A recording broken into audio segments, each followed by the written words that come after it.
Hello, everybody. Welcome to today's SMZ3 tournament match. This is a really hype match here. This is the second in our best of three for the finals. We got Solski versus azder. I'm A0. Joining me on commentary is Apathy Duck. How are you doing, Duck? Yo, what's up? How's it going? It's going great. Definitely looking forward to this race. It should be a really good one. Really hoping we get a nice close one. And of course, no favorites, but wouldn't be upset if we got a game three. No favorites. I mean, we always got to be unbiased with this, but we could split up so it's fair. So why don't you root for azder and I'll root against Solski? That'll be split it up that way. It definitely seems like a fair way to do it. I think that's a good call. Yeah, if anyone missed it, Solski was able to take game one. There were a few unfortunate things that led to a pretty wide victory, but it's randomizer. Especially if one thing leads to another, which leads to another, you can start losing a lot of time really quickly. So it ended up pretty big spread, but that's not to say this one wouldn't be a close match here. Should be a good one. Yeah, from what I caught of the last one, the big thing was one of the big things was boots and Eastern that Solski dipped early that azder didn't, and there's a couple other things. There was a hammer on Golden Chorizo that Solski got on the first trip and azder didn't.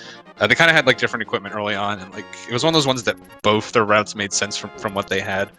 But Solski definitely ended up having the better route and winning that one fairly handily. But yeah, like I said, both these players really good at this game. azder probably slightly better from a technical standpoint. He's got some really good SM times. He's world record holder in low percent and A Link to the Past. So really good on both games. Solski also a very good player, more of a rando main player than doing too much of the speedruns. But he's definitely a very solid opponent. But probably looking to really need to get some route efficiency here to take it off of azder. Does get those tier 1 red rupee pulls. It's a pretty big advantage early on. Yeah, it's nice to have early, and azder getting some good payouts as well, going to Uncle first, getting his Moon Pearl, and 3 bombs, so he doesn't have to worry nearly as much about rupees going into Kakariko.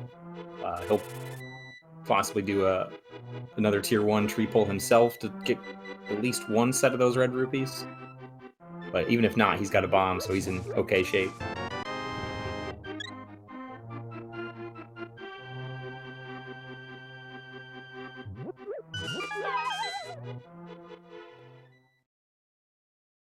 Yeah, the Pearl isn't a big advantage yet, but it could be. We'll see what else Solski gets, and if anything pushes him away from that front of escape play, he could potentially be late to that.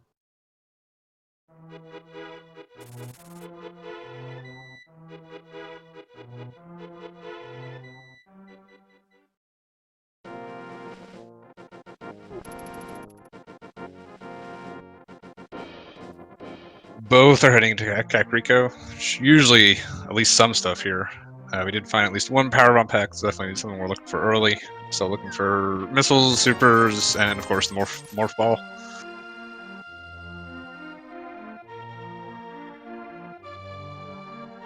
Yeah, and obviously the two runners are splitting up, doing this Kakariko clear a little bit differently.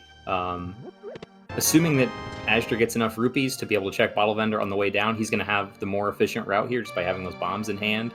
Solski's got to go south, buy bombs, then head back up north to make sure he's able to full clear Blind's Hut and the well. Azder doesn't have any. How do you miss the tier 1 tree pull? Usually, since we have the tier 3 primed, usually you have some sort of strategy to get a 3 and a 1 or a 2 and a 1 if you took damage. Which before he starts, you actually don't know what of the 3 or 2 is better, so it doesn't really matter. Right. Yeah, he pulled the tier 3 and it wasn't helpful, but maybe just assumed that since he's got bombs, he doesn't have to worry about it, that there's nothing really essential from that, so he might have just skipped farming that guard on the way into Lost Woods, or didn't want to waste his time going up to the bush crab to get that kill, because those are the two. Yeah, it could you'd get. Could be. You always kind of want to know what they are, especially when it's something like a 20 rupees like that. That really can solve all your money problems pretty much by itself. Yeah, I guess there is the guard right by the 2 magic pots. You could kill one of them, over at Uncle. That probably would have been, I guess, the most efficient one, but it should work out for him.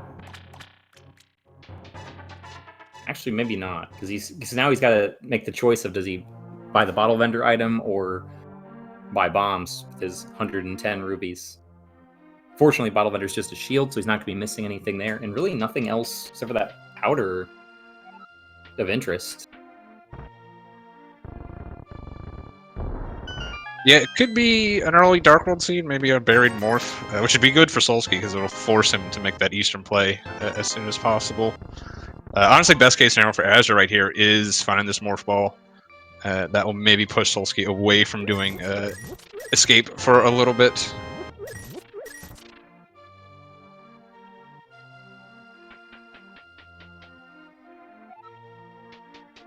Yeah, I mean, without a weapon, escape isn't the most appealing.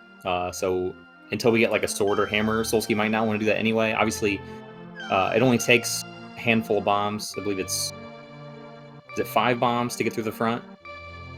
Yeah, 2. Yeah, because there's 2 blue guards and a green guard you have to kill. So 5 bombs minimum. But it's a little slow, and you don't want to waste all your bombs on that if that's all you have. So I imagine Solski will do South Shore checks first, and then try to do that later with a sword or hammer, or more bombs even. Is that a power bomb on? Let's see what Solski. Yeah, it is a power bomb. Yeah, Solski is going to make the play for this. This being so early, those power bombs are so valuable early on. You really want the 15 for the Brun Loop. Skipping out on power bombs there. I mean, it's annoying to have to go and get them, but pretty aggressive by Azder to skip out on those. That could come back to haunt him really quickly.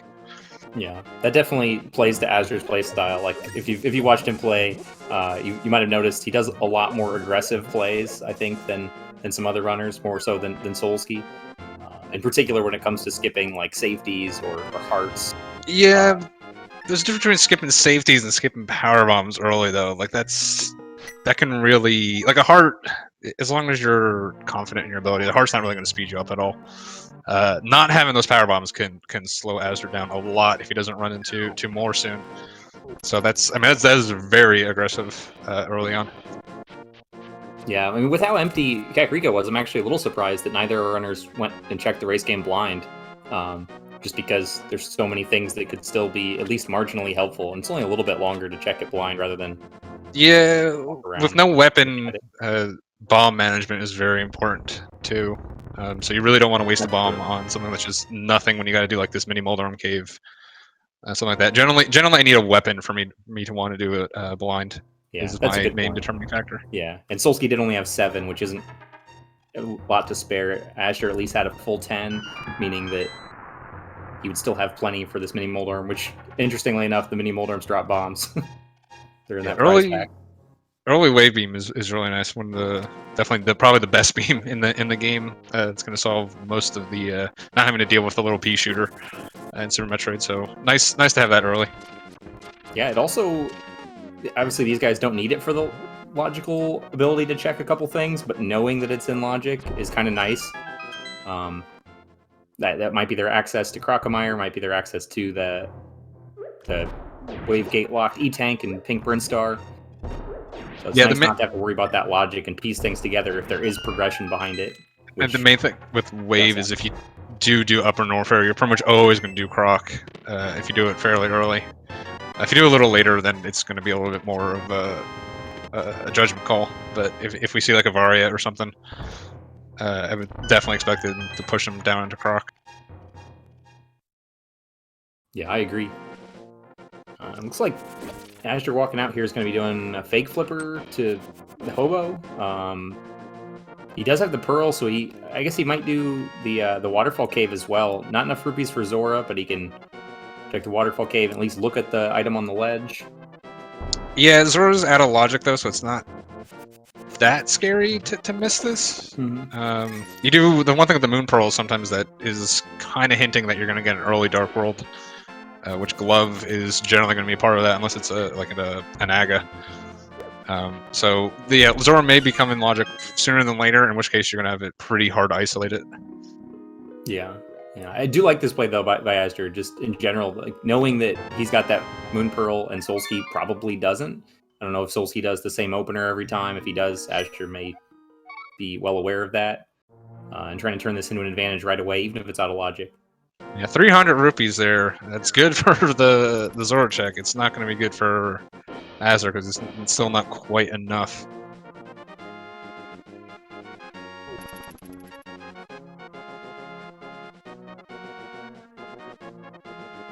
He's walking out. Yeah, he's gonna walk back to Hobo. I think this is. Oh, he's gonna do end up it being this way. faster if you don't have the ability to check Zora anyway. I think this is the right way to do it. Yeah, It's you could surprisingly just long to set up the fake flipper again, then you have to swim back to Waterfall Cave the other way. Here you can walk. yeah. I've been more taking just to, if I'm gonna make this play, not do Hobo, unless I'm do it like a little later. I'm specifically looking for like a weapon or something for Dark World, just because this is so long. And if you have flip, once you do get flippers put in actual logic, you can just do it from Link's house. Just jump in. And it's gonna be about the same speed. I suppose with boots and the water walk setup, it does make a big difference. But Solski finding some progression here in Blind's Hut, or not Blind's Hut, sorry, it's Azrael's Hut, the other one. He got his hook shot. That's a nice find. It was still not progression though. Don't have anything to actually make that useful. I mean, honestly, well, I guess just one if we find the flute.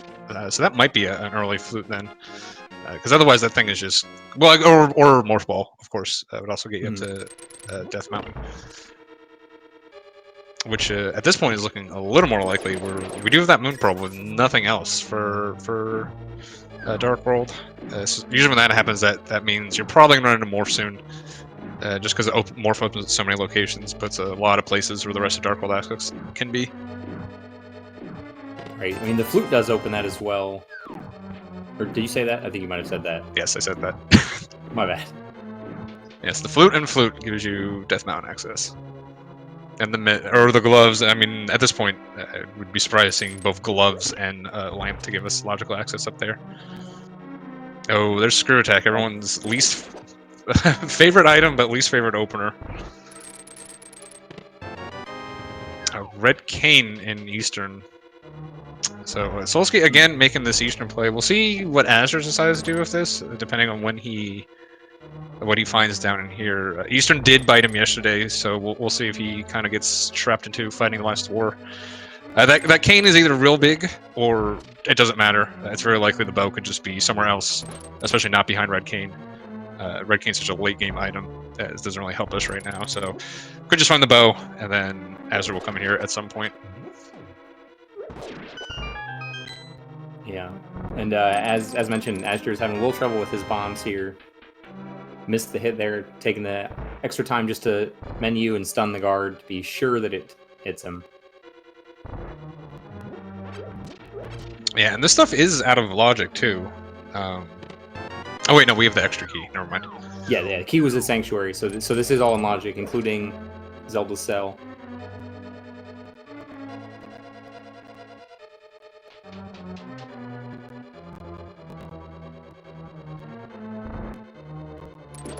What Solski's doing is definitely out of logic, though. Getting this vanilla big key check. Hookshot makes the dark rooms a little bit easier. And a little bit faster as well.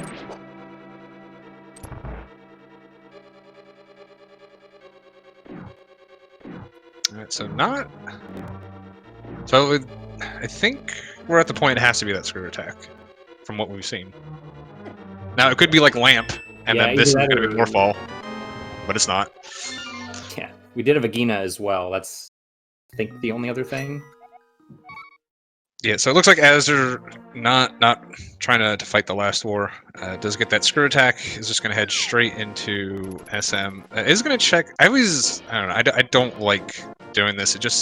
It isolates the back of Gauntlet. You can check it, but if it is something you have to come around, this isn't in logic right now. It's kind of a one. It's just a pretty long check to do something out of logic when you can do it more efficiently later. So I've never been a fan of this right here.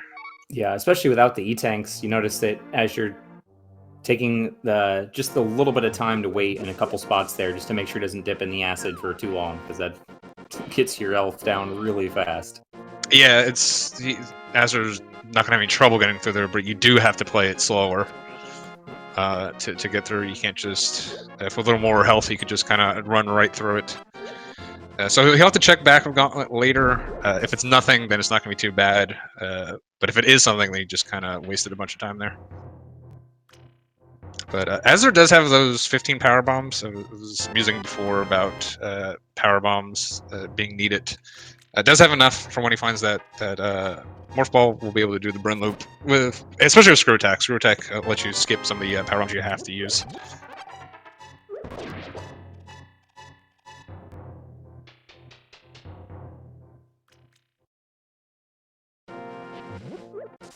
Interesting that he's coming over here to the right side first. There's less items over here than the left side. Less logically, but he's still able to get the ceiling E-Tank item.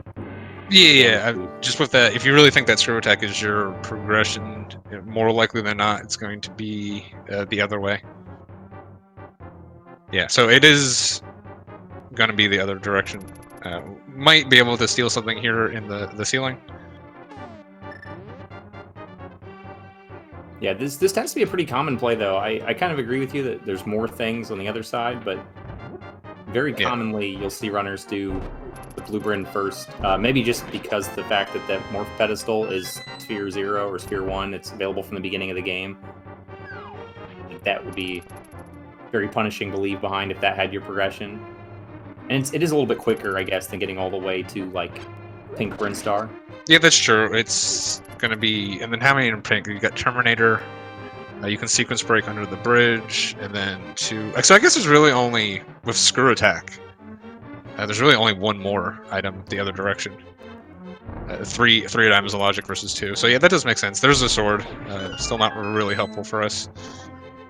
So I guess, yeah, left side's 3 plus 1 sequence break, and right is 2 plus 1 sequence break. Mm-hmm. It'd be interesting if there isn't any progression over here, and it does happen to be like at Agina, for example. I wonder if Azure will reset that sword away or double back. Yeah, I mean, he reset the grapple too, so I think really he's going to be kind of priced into doing Bryn Loop at some point, so resetting it wouldn't be too bad if there nothing else is here. He's going to make this save in case something is below the bridge. It's not too bad, but it's definitely a one-way trip if you mess it up. You'll have to reset to the ship. Yeah. He could have also just scouted it and then come in for the save. It looks like Solski is going to be making the dark crossplay without much of anything to navigate him. He does have... Oh, it's another sword. Let's see if Azure goes for this. The hook shot and the cane actually help a good amount in the dark. That's true. I like this from Solski. Azure didn't have either of those when he was here, so dark cross from him would have been extremely difficult on 3 or 4 hearts. I think they both had 4.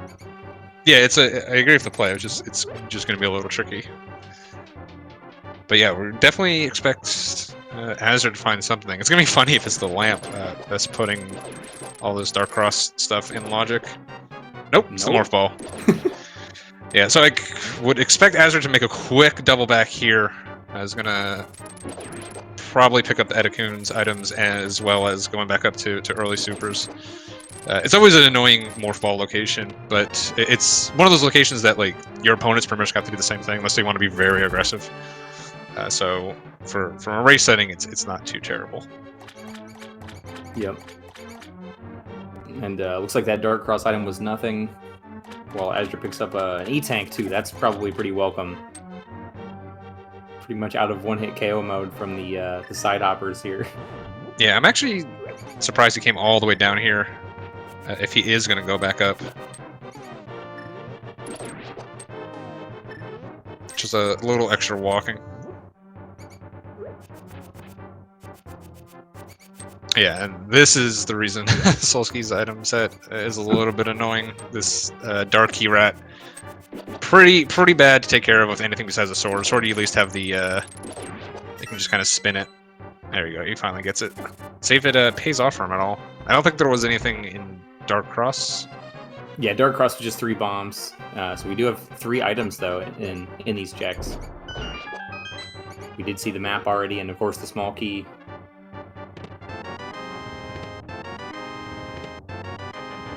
Okay, so nothing important back there. Unless the shovel leads to something, Yeah, but probably not. yeah.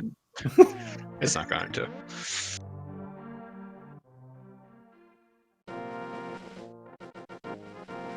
Meanwhile, you see the rarely seen wave gate done the proper way on Asher's side.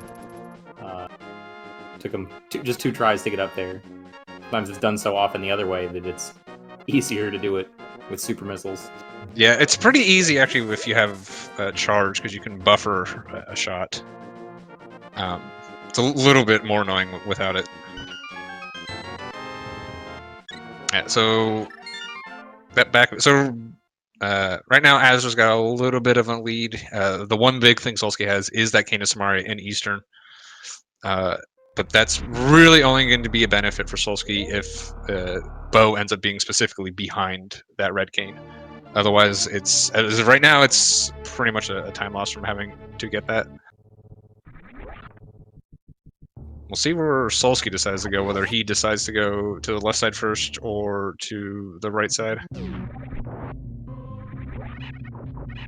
Yeah, if he goes left to Pink Prince Star first, he would be saving a pretty good amount of time. At least he's not wasting the time on that first gauntlet check. Although it made sense for Azure to do, it's a good play from Solski not to do it as well, since it's out of logic anyway. Yeah, now Azure is going to be getting his grapple beam. Maybe on the way back. Yeah, once that guy gets out of kind of rhythm, it can be kind of annoying to deal with. But Wreck Ship's still going to be out of logic. That item is not in logic right now. So we'll see if yesterday I think Azder he did the horizontal bomb jump over to Wreck Ship. So obviously not afraid to break it. We'll see if he's feeling like that again. A lot of stuff will put that in logic, so it's especially with SM, all that stuff is avoidable. Might not be wise to avoid it too much. There, he does grab it.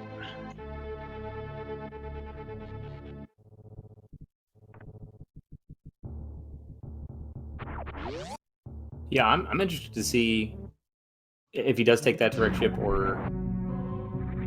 Okay, yeah, this is what I was about to say is how he's going to route back to the Edacoons and the rest of the Green Brinstar checks that he's left. Yeah, like I said, I expect him to kind of go straight up there. He may be doing this. Oh, wow, he's just going to abandon them. As they're definitely at this point, this makes sense. Like if he was going to check those, like you said, he would have done it right away. That's why I wasn't sure what he was thinking. But yeah, so what is he leaving? There's 3 in early supers, and so 6 items. Yeah, that's sure. Oof, Of course, the 3 early that's a super lot. ones are all speed locked, and if he gets speed, he can do waterway true. as well. That's which true. makes it a lot easier to get back to that check. That's a good point. I guess if you're thinking those checks are speed locked. There's only 3 that you're missing, and then you have a natural time to come back with waterway. Not as bad. With that grapple, Azure is going to do this X-ray, which is pretty nice. This is an item that can get kind of abandoned a little easily. So getting that early is going to definitely get it in route here. Although Solski most likely will be doing the same thing. Yeah, we'll see, because Solski might opt to go back up to Wreck Ship first. Right, yeah, there's 4 items in early supers, but Azure does already have the sword. Solski did skip that, though, which is interesting. It makes sense, because if he's planning on coming back with... He knows it's out of logic, and again, he's assuming he's going to have morph, and he's not going to want to leave those other 3 items, so... It doesn't seem like a bad skip for right now. But he'll be more incentivized than Azure even to go back to Green Bryn. Yeah, he could have potentially been thinking he'll see what he's going to get down here, whether it's morph or because there be something else like back in A Link to the Past on whether or not he was going to grab that sword. Obviously, with morph, he's probably planning on coming back up there. Just grab it then, so save some time. and if something in a Link to the Past, he's gonna have to carry it back up, and he can get it on the way up. So actually, it does make a lot of sense to skip that on that first trip, because you're either coming back up or you're gonna have morph and you're gonna come back up. So.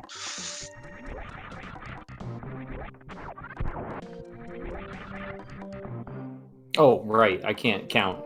Thanks, Link Force, for correcting. There are 5 items at early supers, and there's 4 remaining.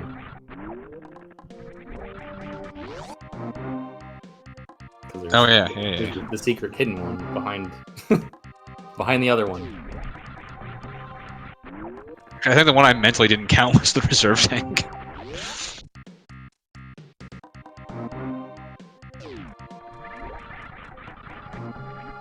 Alright, so it looks like we're going to be getting our first objective done here shortly. As we're heading over to Kraid. Well, Solski is going to be going back. So we're going to see if this is either going to pay off for Azder, or it could be... If there's something here, you know, this is... could be a pretty big hole Azder's going to put himself in.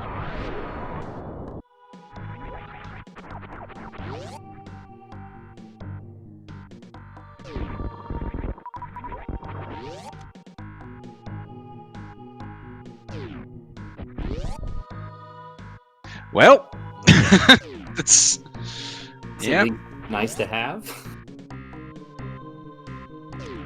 It definitely helps out early because it lets you be more aggressive with your ammo pickups early on. Charge beam's a good one on that front. You don't have to worry so much about missiles. Really, you don't have to worry about missiles at all. Pretty much once you get charged, you can skip every missile pack. Supers are probably still valuables with only 10 and only wave beam. Yeah, well, you always got to think about maybe... there's another sword. Oh boy. So Solski's gonna have a sword advantage for quite some time, if not the entire game. We'll see if Azder ever comes back this way. I mean, so far nothing's gonna force him to come back here. Unless that mushroom is specifically something. Solski's also going to have access to fake powder. It's another place where that cane could be a very big advantage for Solski. Well, he's got powder. They both have powder. Oh, jeez. Okay. Yeah. Really valuable. Yeah, so just like yesterday, Solski is going to have... really isn't so much getting like big logical advantages here, but he's going to have a movement advantage again over Azder, and we'll see what early supers was. Oh god. Yeah, so pretty bad skip for Azder. Nothing is important. Plasma is in the logic chain because of the plasma location, but we have screw attacks, so that doesn't matter. Mushroom we don't know, and high jump. Well, high jump puts that grapple in logic, but Azder, I don't really think is paying attention to the logic whatsoever.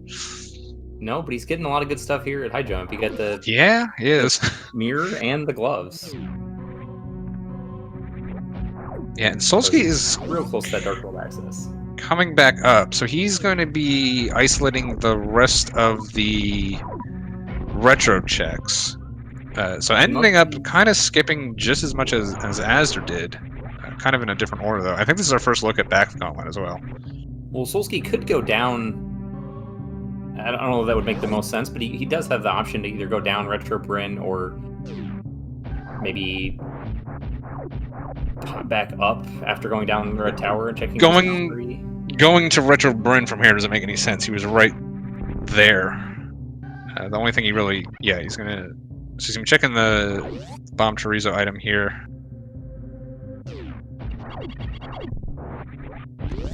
Yeah, I'd be with that morph ball. I'd be tempted just backtrack. It's not that big of a backtrack to the Edikuns and the early supers, and then just there's our Dark World. Yeah.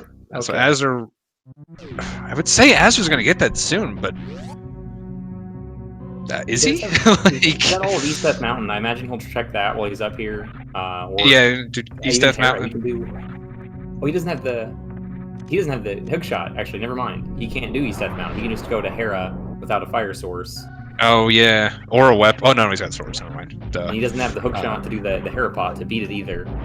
Yeah, if it is fire locked. Yes. Yeah. Also, he's going to be Well, so I was thinking is maybe what he'll do is maybe do like a wreck ship, and then when he's on his way back to like the past, do bomb chorizo. So yeah, he's not going to find a lot. I mean, he's got a couple things here. I mean, we don't know what's going to be in Hera. And but ether yeah. tablet. Oh right, ether. We do have a book of one of the casualties to the combo tracker. Book and the swords for it already, which is really surprising this early. That's usually what you don't have 29 minutes in is 2 swords.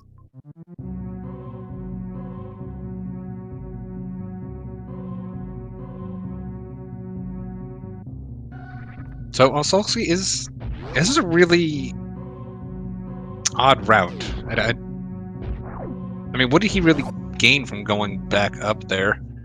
I guess he got the gauntlet items and the top, but he could do that anyways. So are you suggesting he could have gone up to like early supers and then just come back to Pink Brain? Back through Brinstar? Okay. Yeah, just do the loop like normal.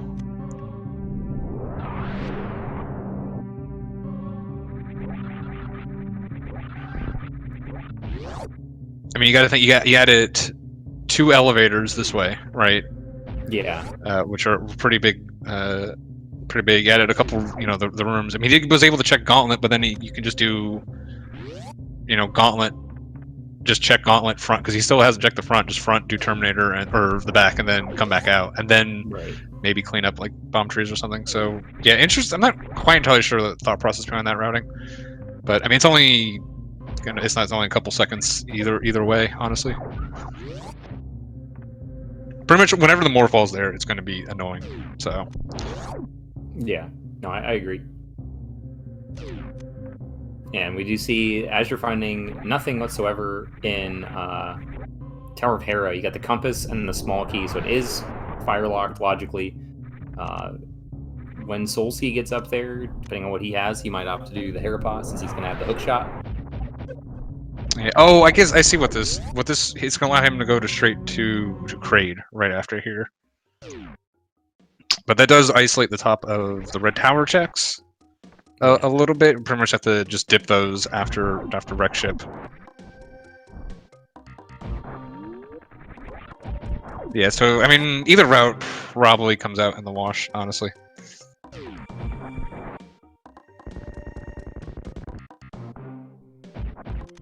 Alright, as with that sword now, I'm gonna make quicker work of Dark Cross here.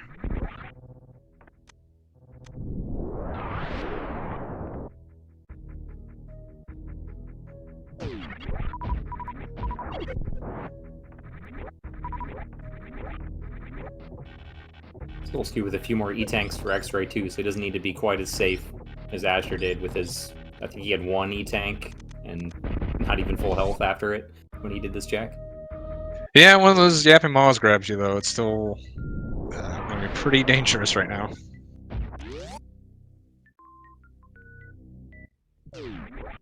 Especially coming back. Coming back is always when these waivers get you.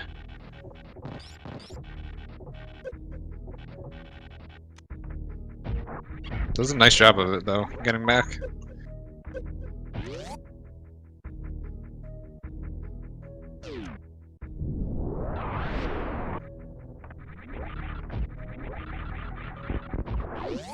See Azure turning in his shovel. It's going to be just the heart container. We'll see where he opts to go.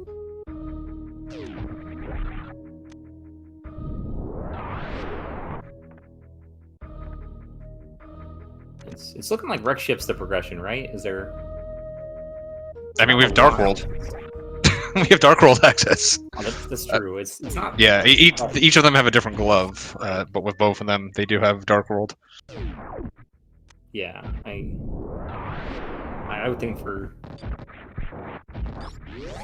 This is a tricky one for Azure here because I'm assuming that what he skipped over in those green Brinstar checks was to try to get that speed booster, be able to clean it all up, but at the same time, he probably wants that speed booster for wreck ship as well, so he's going to be incentivized away from either of those. Yeah, so Azure is doing his BT check here. So he does have Dark World access. I expect to see him once you get Dark World. There's so much early Dark World stuff. You generally just beeline for it.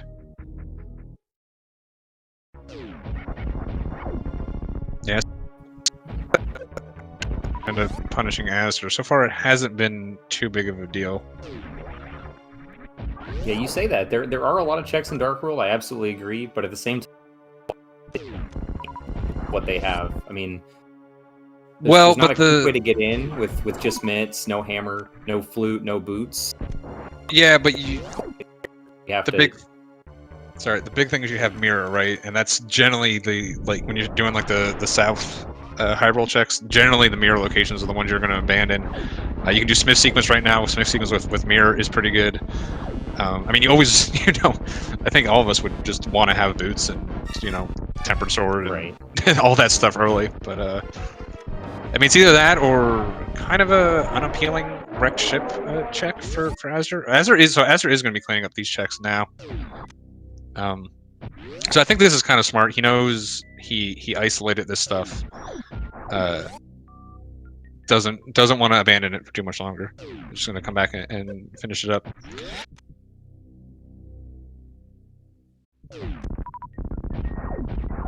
Yeah, we do get nice, great quick kills from both of our runners today. Well done.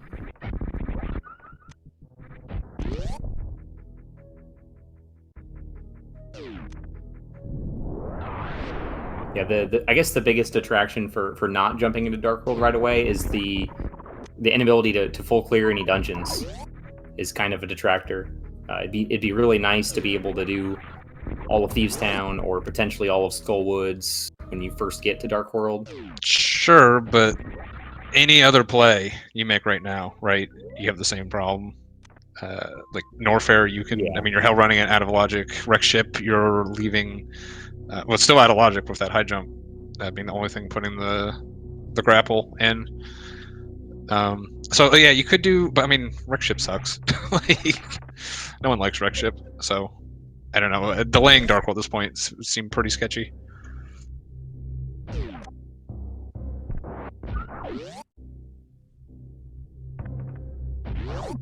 Yeah, I would probably, at least in Solski's case, since he has the hook shot, I think we'll see him do the Tower of Hera and then East Death Mountain first before the main Dark World. There's quite a bit more over there.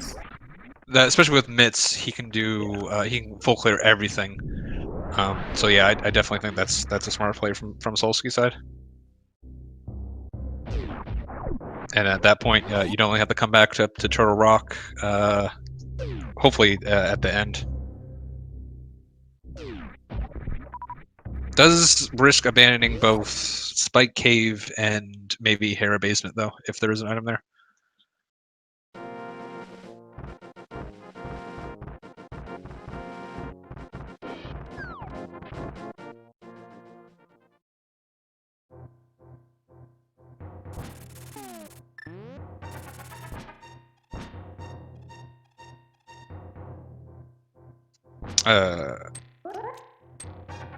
Is azder going to Red Tower up to the ship here? Maybe to Retro Top? Like Alpha Thebes and Beta Power Bombs? Yeah, maybe. This is a lot of walking yeah. to get over there. You could potentially just clean it up after wreck ship if you're going to kind of isolate it like this. I generally do a ship down to Kraid to get all that stuff. With doing after wreck ship isn't that bad. You just have the extra elevator. It's kind of like a little bit of a one-way trip.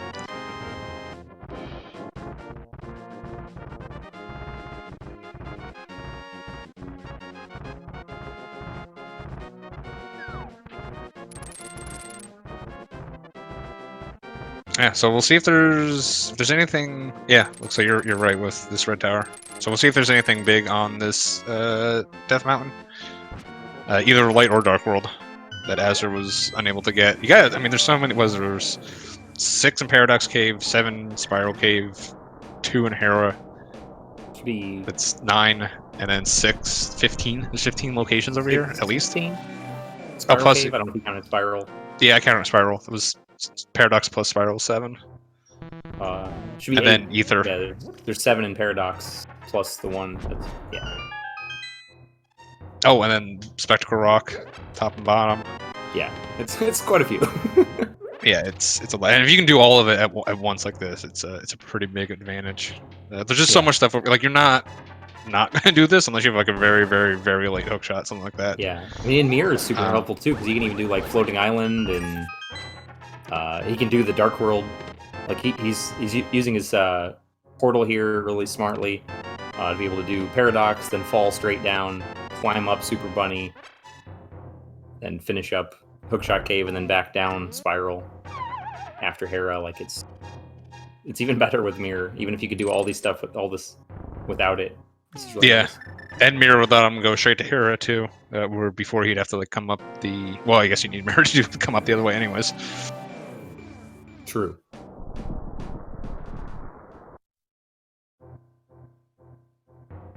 All right. Well, it's either wreck ship or just scoping out the moat. Oh well, there is our lamp. That's Okay. interesting. That's So East Death Mountain, East Dark World access through Aga, logically. yeah, but They're not doing that. Yeah. But that's important to note, and Azure might realize that and might incentivize him to do some of those checks earlier. Yeah, so he is doing wreck ship over that Dark World play. That's interesting. Yeah, I don't know if it's matchup dependent or just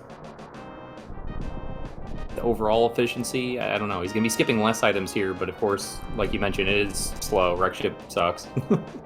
Yeah, I mean, with Azur's loadout, accomplished new route runner, so he's not going to be in trouble. So he's not really going to lose that much time doing this compared to a lot of people. But just overall, it's kind of annoying. He doesn't. Well, he does. His high jump for a sponge bath, so he's not going to have to do like the power bombs there. Mm-hmm. Yeah, the worst is probably the sky missiles.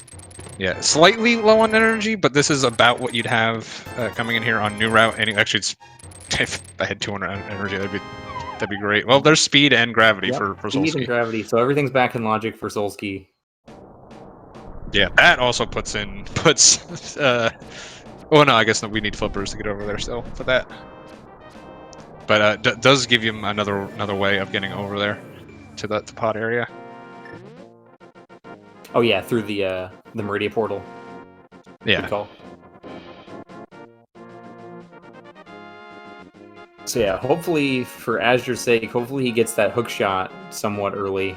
Either that or the hammer or the bow to push him towards hook shot, because that's a lot of good things that he's going to want to have. Oh right, he had forgot he had X-ray too. Getting that charge beam and plasma, so yeah, making really quick work of Phantoon there. X-ray conveniently at the front door, under the sea on the way in.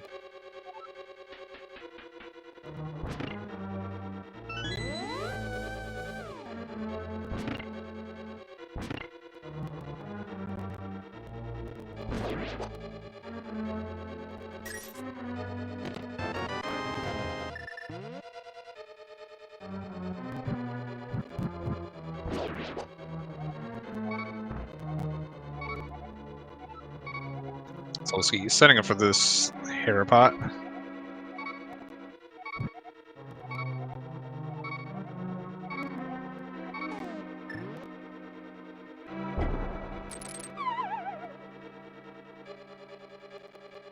Nicely done. Apparently he's able to figure out where he is with that goofy sprite. Can't. He asked me a setup one time for a glitch, and I was like, well, first of all, get a better sprite, because I have no idea what's going on.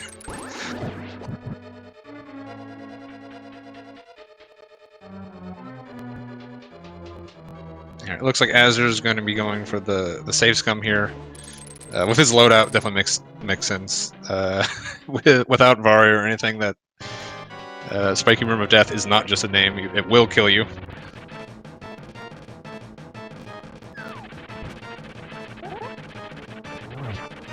Yeah, and it's he gets the nice benefit of being able to reset back and save a little bit of time backtracking, even if it does end up being nothing. We're still a little out of the way to get to the save point, but worth the safety. And that is the first item, I believe, was the map was in the compass chest, so we do have an item in the big chest in Hera here that requires a trip to the basement for the big key. So that'll be interesting if that's important. I would imagine Solski's not going to come back for that for a long time. Yeah, so I mean, Azder does have the lamp. If there is something there when Azder finally gets up there, could be pretty big for him. Meanwhile, you know, Solski has this hook shot. He's got that gravity and that speed. That's pretty tangible benefit, even without anything else, honestly. And the mirror shield already somehow glossed over that. Well, thank God. He just blocked the Lionel fireball. It's not helpful. It's just funny to me that it's so early and he already has it.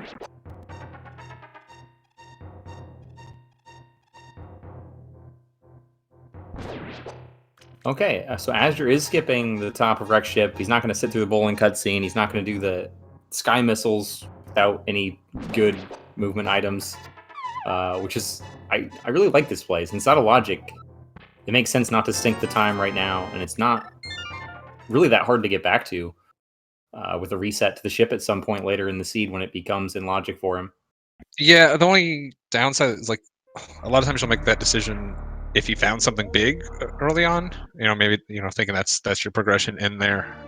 So I mean, pretty aggressive from him. I don't know, like, if you're gonna make that play, I feel like you gotta pay it off.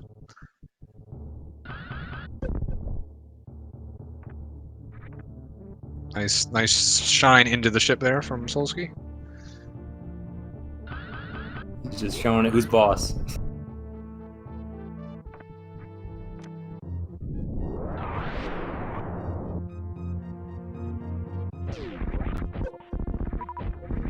So as you're starting at Sanctuary, guessing he's going into Dark World, like you mentioned, over by Village of Outcasts.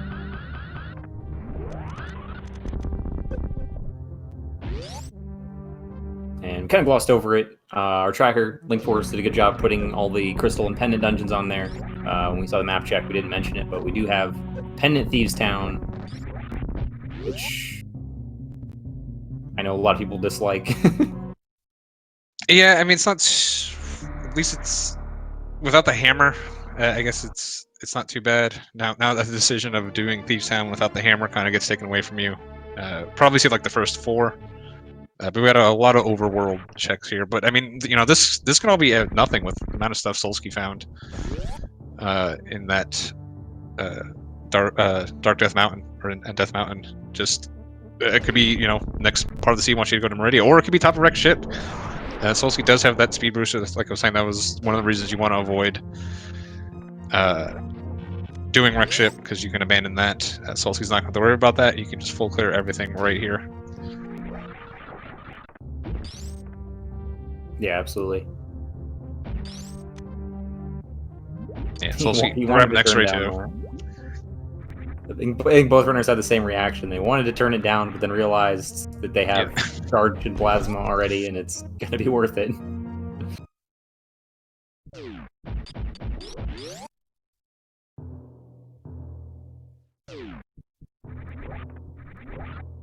Yeah, and Azder's kind of acing the hole with that lamp, already going away with Solski grabbing that already. But you know, so I mean, yeah, Solski probably still not going to be going back to Hera, so it could still work out for Azder here. Yeah, I wouldn't be surprised if Azder skipped that as well, though. I mean, it's a tough call to make. Obviously, he knows that there are 2 of the 3 chests at the top of the dungeon are items, so you know, 66% chance there's an item in that big chest.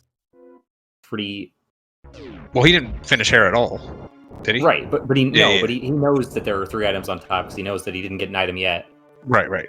So, playing the odds, he could assume it's in there, but still, 1 in 3 chance to try to avoid skipping that.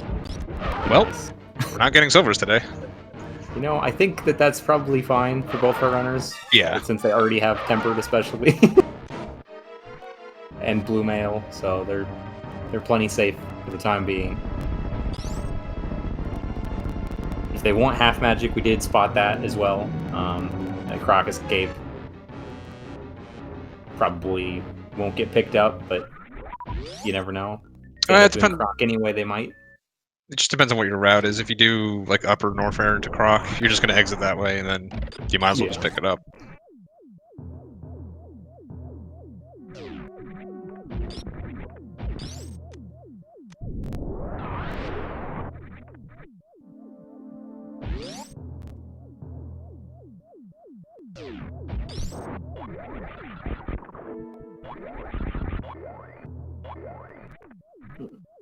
I missed what was on bumper ledge. Was that a missile pack? I missed it too.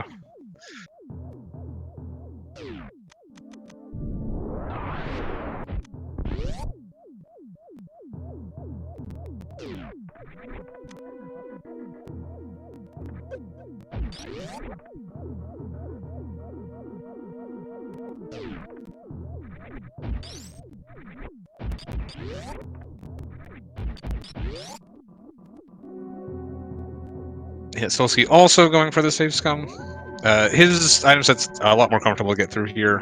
I know he'll do this every time though, because generally it's not going to be. There's more garbage items than progressive items.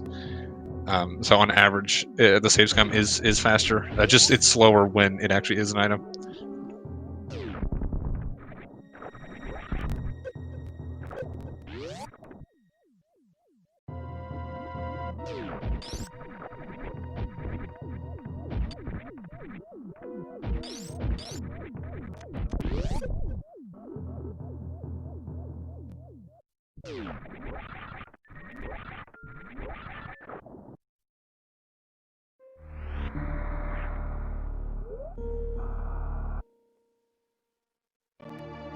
And we'll see these first couple checks in Village of Outcasts.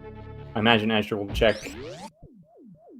Oh, there's the fire rod. Yep. That's a little rude since he just did the front of Skullwoods, but not too bad because he's still going to be able to go back there pretty quickly and finish the dungeon up. I was going to say, I imagine he'll check all of the Village of Outcasts before going into Thieves Town, just in case he gets boots or hammer or something to speed up the dungeon with a lot of long straightaways and ability to get that extra chest if he does decide to full clear it.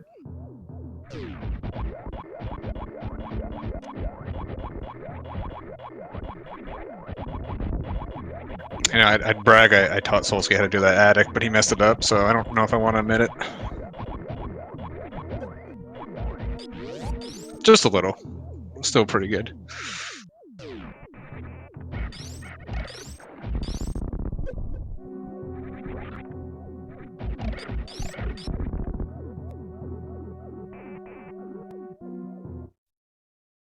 All right, so yeah, we'll see if Azure left anything important back here. You know, Solski's definitely got a lead in the item count overall right now. So if there is something here, it's going to be pretty devastating for Azure, to be honest.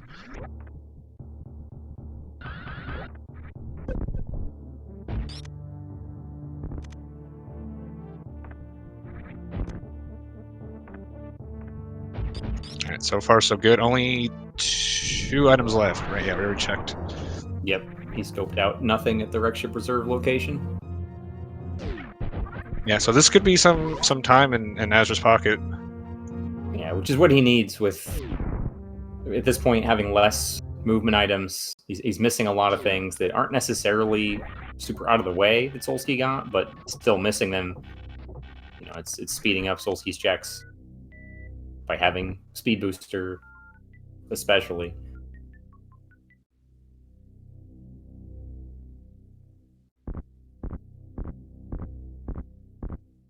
And the things that really Azure's biggest advantage is that, I guess, the fire rod, but that's very on route. There's no way Solski's missing that. Yeah, it's it's basically nothing.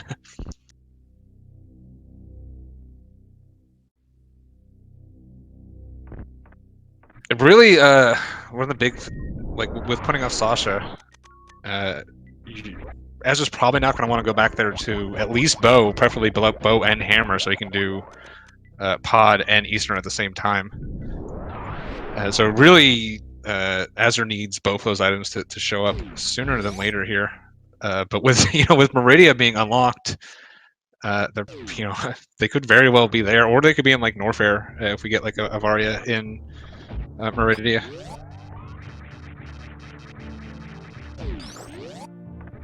Yeah, absolutely.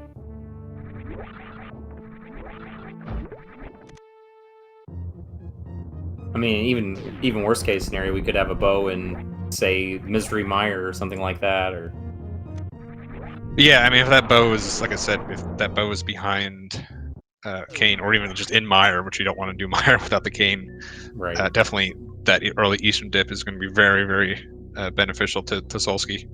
Yeah, with no boots, you can't get into Mire without the hookshot either. So if the boots don't turn up, could be hookshot required to get the bow out of Mire. But there's a lot of places. Yeah, and as you mentioned, Asher is being thorough here, doing the Smith chain, which is a good call. It's a pretty long walk back to Dark World here, so you might as well take advantage of your mirror, do everything you can on the way. Yeah, is going to abandon hammer pegs though. There's been a lot of like hammerless seeds this tournament, or very late hammer seeds. Yeah, I agree. That's one of the worst things to have late too. Like hammer and mirror, the two big the things you want for your Dark World to be efficient.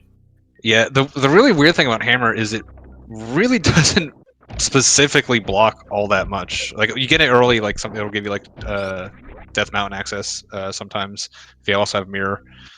But if you get it like super late, it's like it's only blocking it's blocking most of swamp. It's only really blocking a couple of things in Ice Palace. Only one item in pod. So there's a surprising amount you can do without the hammer, and it can be kind of a nightmare to find if it doesn't show up early.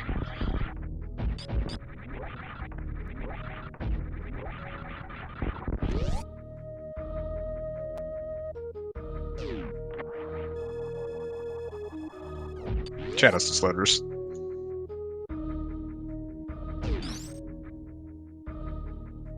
So yeah, Solski taking that gravity suit, finding nothing in the top of wrecked ship, which is good for Azure. Looks like he's headed to Meridia, which obviously makes sense with his item set. We said that Fire Rod is going to be very obvious for Solski, but honestly, he's getting, if there is more stuff in Meridia, with Thieves Town being a pendant, Solski might think he's just got so much, he's pushing ahead in the logic. He may isolate Village of Outcasts for a while.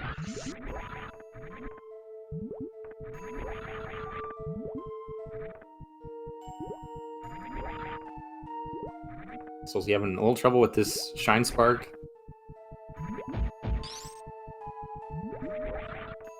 You might just want to check the item blind at this point, just to see if this is necessary, because likely it ends up being nothing. Yeah, just eat your pride here and just check it and see if this is necessary. It's surprising because it's not particularly difficult, not something that Solski usually has trouble with. Yeah, the reason you do it up there is because it's well. Okay, well, gonna get that.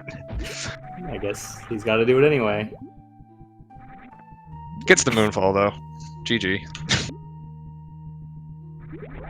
Yeah, you do it up here because this is a much easier short charge than the one down below. But I guess it makes the shine. I've never tried this. I always just do the bottom one. Yeah, I do it from up here. There's not a great visual for when to Shine Spark if you do it in midair, but you can just walk off the edge, and if you do it right, you can land on the right spot basically, and you still have time before your Shine Spark runs out to do it from the ground. But you can certainly do it from the air as well. Which he does get it.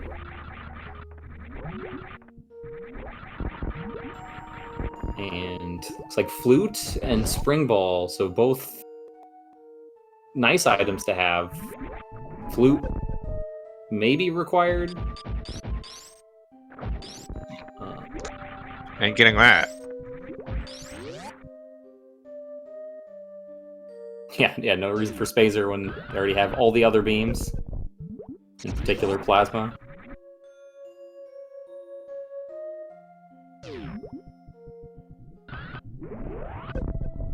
Flute. It's interesting because Flute seems really good for Azure, but again, unless he gets that bow, it's just going to push him further away from all that progression on East Death Mountain. And the Flute's definitely on path for Solski too. You're not going to skip Hype Cave. Well. So, yeah, that means Azure can't do like Pod, Eastern, and Sasha all at once. Unless he gets Hammer and takes that to East Death Mountain. That's true. Hammer, you're right. Hammer could be hiding out somewhere else.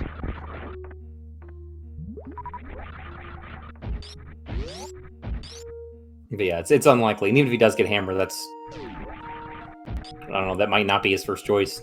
Oh, but nope, he still needs it because he needed Hammer and Boots, and he would need to hover because all the good stuff was in Hookshot Cave. That's right. Forgot that the rest of East Death Mountain was empty except for Hookshot Cave. Yeah. So, yeah, the problem is Azur's put off Sasha for so long here. It definitely is kind of a feels bad to go back there at this point. Yeah, and here's Avaria. And Solski's just running into everything, just right on his path. Yeah, I mean, like I was saying, honestly, that Fire Rod might be a little bit trickier to find than you would think. Just because, especially with that, pendant Thieves Town, Solski may look to kind of put that off for as long as possible and kind of keep pushing ahead with progression. I mean, at this point for Solski, I kind of would expect both clearing upper and lower Norfair. He doesn't know where that flute is. He could be thinking Meyer already, even.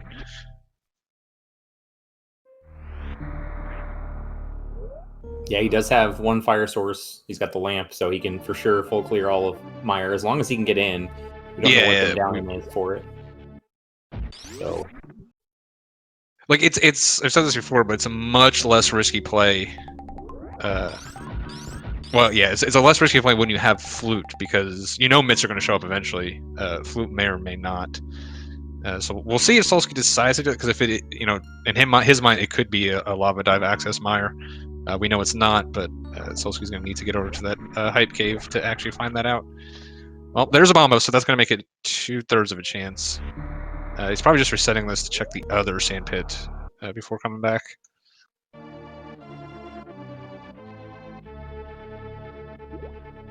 Yeah, he's got a lot of options for how to route this Meridia. Because with the flippers, he might be thinking about leaving. Okay, yeah, I like this play because with the flippers in hand, because Solski didn't check the other sand pit, did he? No, I don't think so. He might be doing Dragon, and he's going to double back, check the other sand pit, go up to Plasma, and then back through Cactusack Alley and to the portal to Link to the Past, where he can take his flippers over to like Eastern Pod area. But that would still abandon the others, unless he's checked both of that, and I didn't see it. Both of what he checked the one sand pit, but he can check the other one on the way back. He can go back through. Yeah, but he definitely needs Bombos. Also, someone's saying he did check both. Right, never mind. But he did check the other one. We just missed it. Yeah. Okay. I imagine that is when he will get that item, though.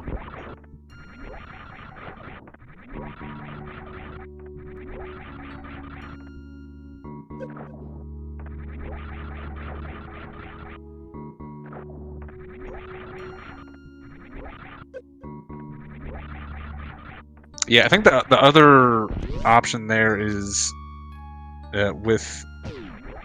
He could have just gotten it and left Meridia with those flippers and the Bombos and look to finish it later with like a backdoor.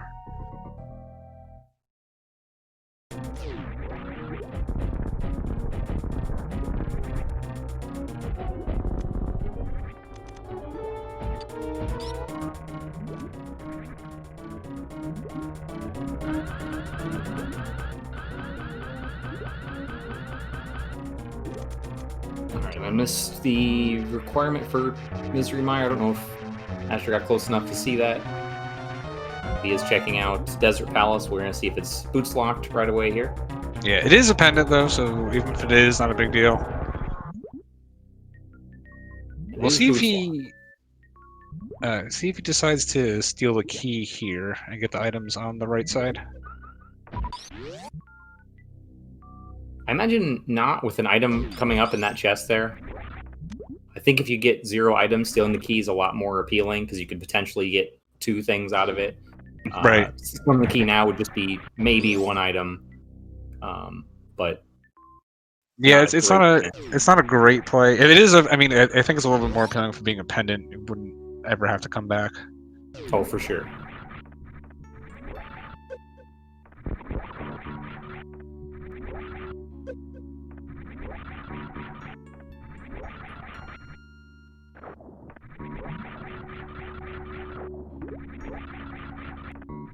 It's like Asher trying to decide the exact order to do everything here. Gonna mirror and do Agina. Yeah, at this point feels unlikely to be anything. Just to confirm, Hammer would be hilarious. I'm getting from a chat. Yeah, the right sand pit does have the Bombos medallion, so Solski will be going back to pick that up just in a second, which is the one we need for Meyer. Which again is just going to make it that much better when he gets here. This route's really working out extremely well for Solski. It's going to be not that helpful for Asher having to go to Meridia and then having to come back. He at least does have the flute, so he won't have to lava dive.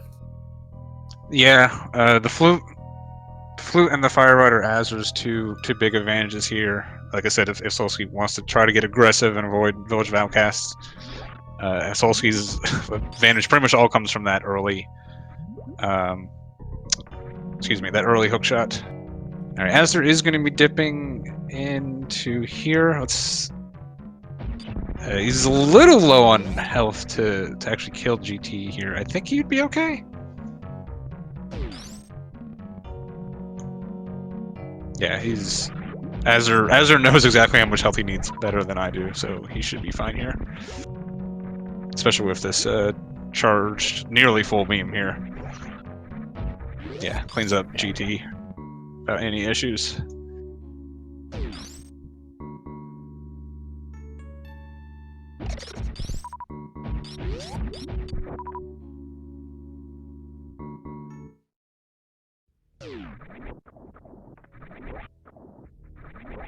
Although honestly, at this, because he is saving and quitting here, honestly, the kill versus like resetting the ship.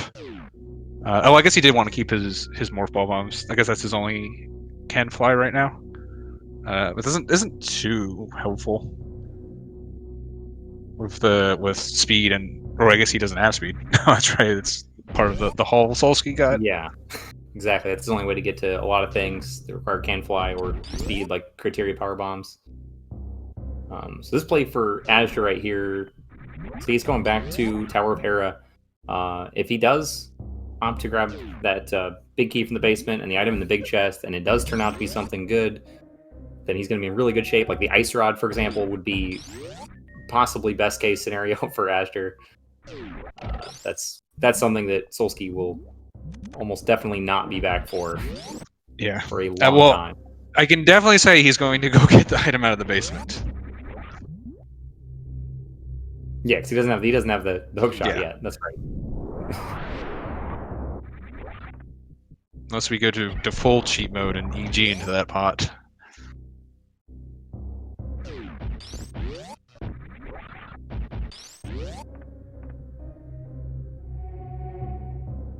Alright, so Solski is going to be taking this to Warfare. I kind of expect just a full clear at this point. We'll probably see Meyer too. With high jump and gravity, that lava dive is just really easy. Solski not watching the commentary yesterday where Wild told him to shoot this horizontal. Shameful. What's the difference? Just I think because it hits it straight, so it's more likely to double hit him and get him all the way back here. Oh, okay. I didn't know that. I don't know. Wild told me about it too. I didn't know either. But now I do know because I've listened.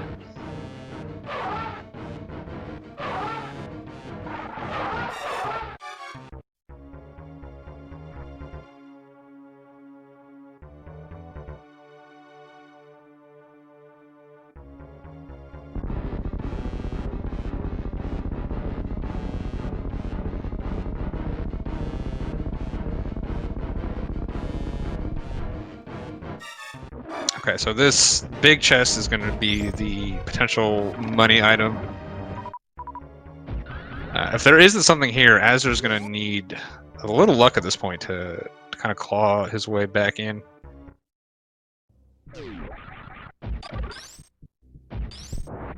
The good thing for Azder is that, although that is nothing, Ice Rod being one of the things that's required for the seed and being potentially the worst thing to have to find, does kind of put things on a little bit more of an even keel than it would be otherwise. Yeah, I mean, at this point, like, Azder's gotten... I guess Solski hasn't really touched Dark World, has he? He got Dark World access, did Dark Death Mountain, and hasn't done any of the other of it, so... Azder's kind of up in like the Dark World checks. Like I said, we know you have to go to Village of Outcasts at least at some point to get that Fire Rod. But Fire Rod not leading to anything specific so far. That was really going to help Azder. I expect to see some more stuff here in Norfair. Also, very nice mock ball in Indiana Jones there from Solski. Very swaggy mock ball to get.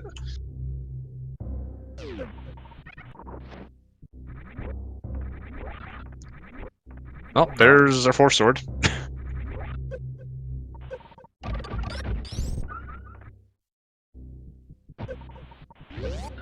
It'll save time on 2 whole bosses at this point. No, actually just 1. Cold Seer's a pendant. It could save time on more than that, depending on item loadout. Could save time on Argus potentially if he gets boots for that quick kill. Makes it a lot easier. Well, you don't need boots with Gold Sword. So yeah, I guess right. Argus it would save.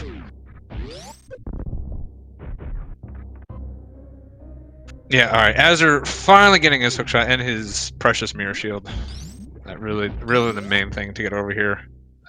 We'll see if he decides to make this Eastern dip. I feel possibly unlikely.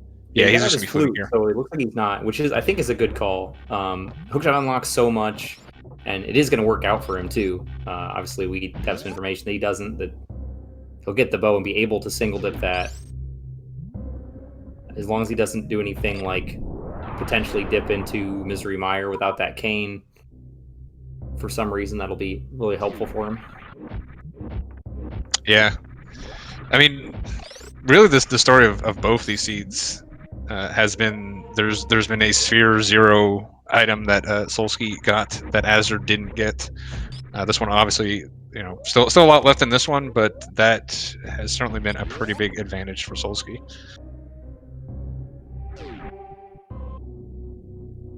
I think this is turning me into a full clear Sphere 0 child. It's just, if you miss something in Sphere 0, it really can just be very punishing.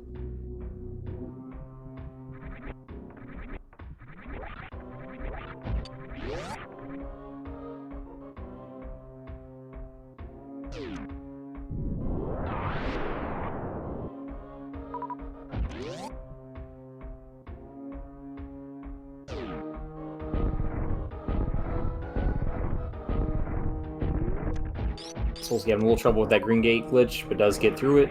A couple supers to spare.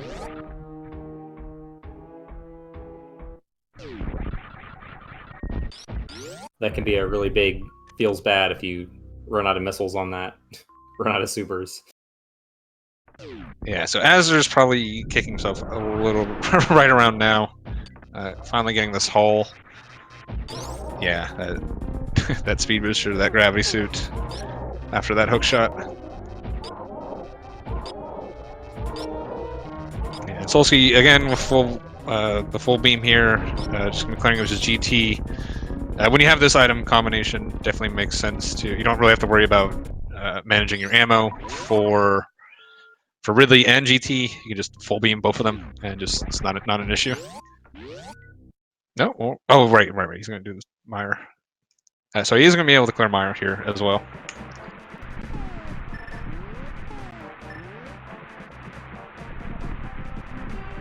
And we'll see if he elects to do desert. As far as Solski knows, this is a lava dive seed, so he may be inclined to do desert here as well. Try not to come back to it, because it'd be a real feels bad to have to re-lava dive just for some desert items. Yeah, although we have the book. Never mind, we have the book. I'm sorry. So we can do desert. I imagine he'll still dip desert after Misery Mire though, because it's still faster to go in through that left entrance with a mirror than it is to use the book to open the front and then check it out from there. Yeah, I mean, it depends if we stumble on a thing in Mire, I suppose. But we still have the rest of Norfair to clear. I think he went Croc straight into LNs. We still have Upper Norfair too, so we still have a good amount of items left. So Desert only being 2 items, not clearable without the boots. I could definitely see the logic of skipping it right now. Yeah. Either way, he'll do Mire first for sure, since that is a crystal dungeon that he's able to full clear.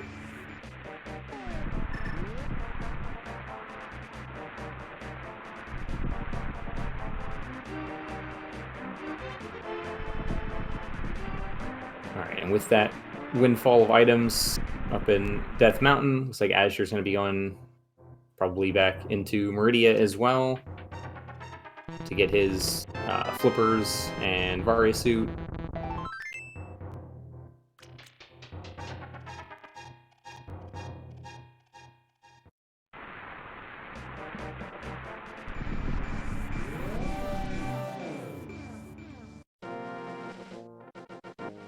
And the bow. Yes, that's right.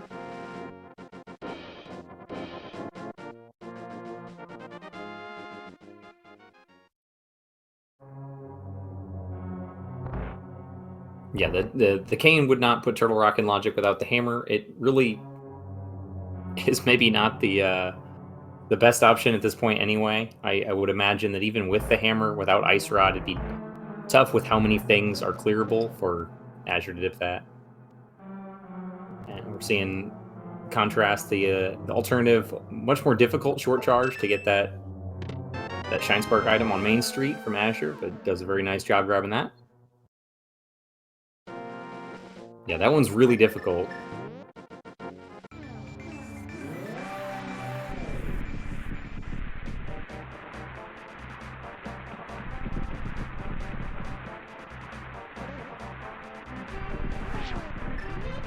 Solski actually proving me wrong, that he did dip Desert before Misery Mire. While Azure grabbing the Spazer for some reason. I guess one of those options where it's quicker to grab it than it is to check it. Yeah, that's hundo. That's one of those items that I just kind of blind grab, just because if it is something I have to go back to it. There's a lot of items like the beach item. Trying to like stop short and not pick it up honestly makes it harder. And then like with speed and high jump, there's actually like a little strat you just kind of can strat use to get up. So avoiding some of these items, honestly, the fanfare show short, it can just cost you time. So like right here, I expect Azure just to run straight into this item. Yeah, so you just kind of blindly ran into it. Oh, it didn't do the short charge to get up there like I thought he was going to. So I guess he has screw, so it's less of a big deal. Yeah, Solski taking a lot of damage here in Misery Mire, but luckily he's got that cane that he just picked up and got a nice fairy from under the pot. Is that Azur's first bottle? No, that's he already checks it, kid. There was one somewhere else. I think it's either second or third.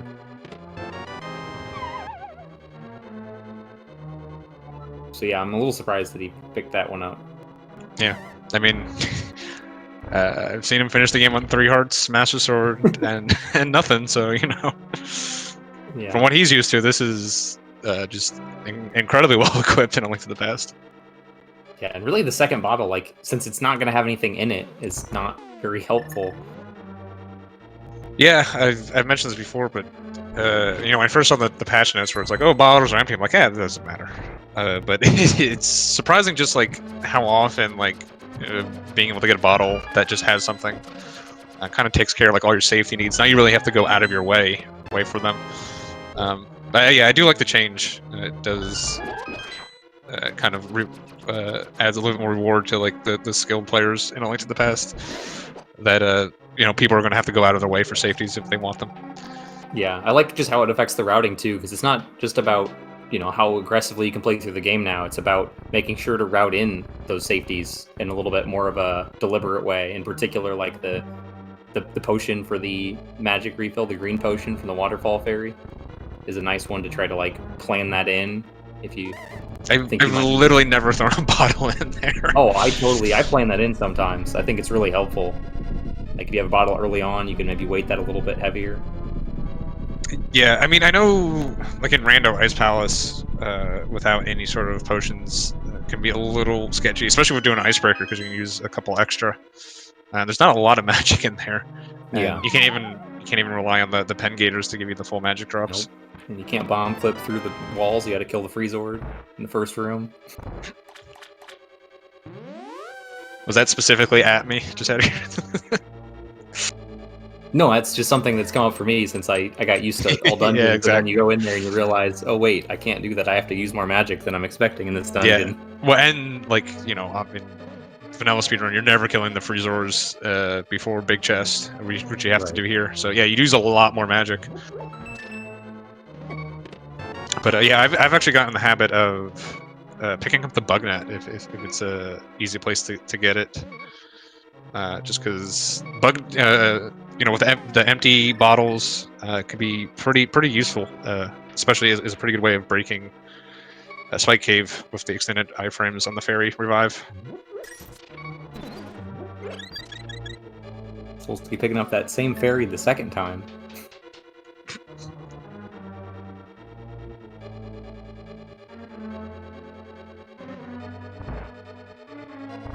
But good play not to die. It's a tricky dungeon. Everything seems to do quite a bit of damage.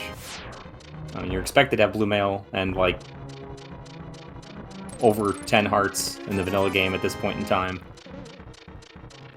I mean, the vanilla game, you'd have like 18 hearts, honestly, if you were just like playing casually and being thorough. Yeah, it can be pretty tricky. The big thing with doing it on low hearts is you got to take the spike damage, which is going to be one heart no matter what, no matter your mail.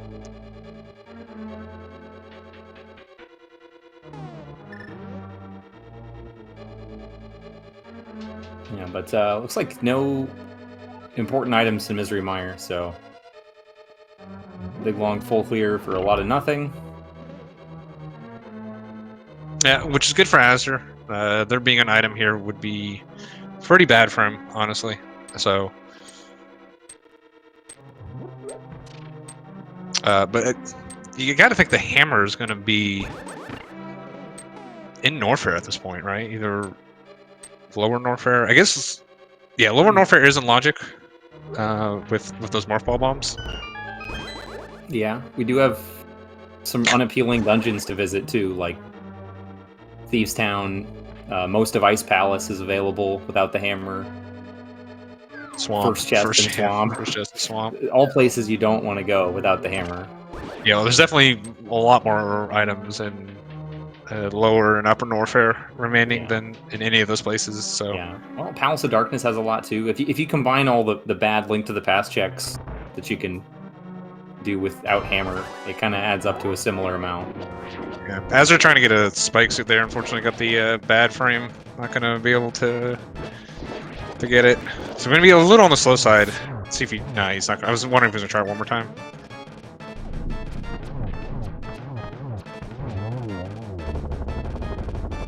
Although, oh yeah, never mind. I was thinking he's just gonna go right back to Link to the Past, but you still need to cross this room either way, so the spike suit would definitely still help you out. Yeah, and so Azure didn't do. Wait, did he get the Bombos medallion, or did he reset that away as well? It's a good question. I'm not entirely sure. I assume our tracker's on top of it. Link Force has been doing a great job. I'm assuming he reset it away. I saw he didn't pick up the bottle or heart container or piece of heart in the other sand pit, obviously. So Yeah, he is I going mean, back for that. Yeah, he's definitely going back for it.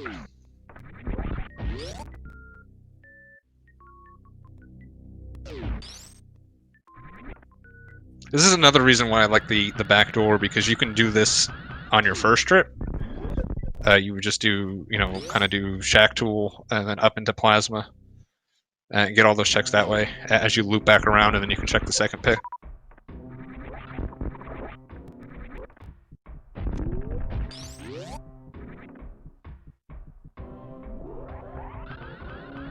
Solski doing a nice job of getting that Shine Spark up the Screw Attack room, by the way, to avoid having to do an infinite bomb jump to get up there. It's really his only other method.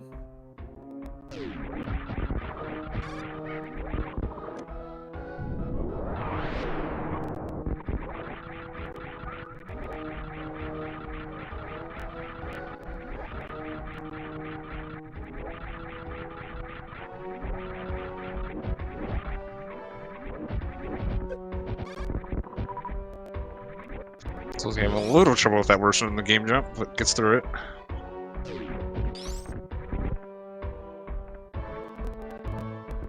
Yeah, and turn down the power bombs. Don't need any more of those. No, not at all. It's at this point, any ammo is unnecessary. There's that moonfall again. Solski, I know we did that last time. I hadn't seen it before. It's a very interesting strategy. Yes, interesting.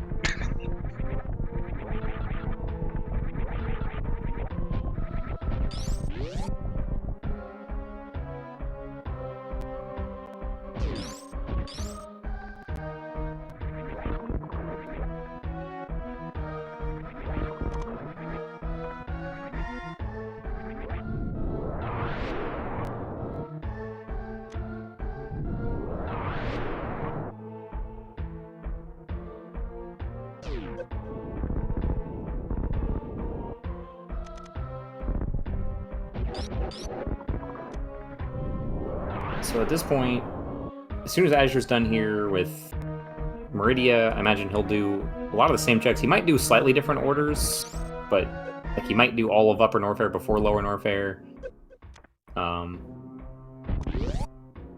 Actually, no, he'll do. Yeah, do it that way. The main reason you do upper first, if you're looking for something for lower or for Meyer. It's just, I mean, it's only a little bit more efficient, but just because lower Norfair spits you back out into upper. But it's pretty minor either way, honestly. Yeah, he might do Upper Norfair just because he's right there in Business Center, and then flute and do Lower Norfair later. Oh, yeah, actually, yeah, that's true. We'll see what he opts to do. There's a few good plays for sure.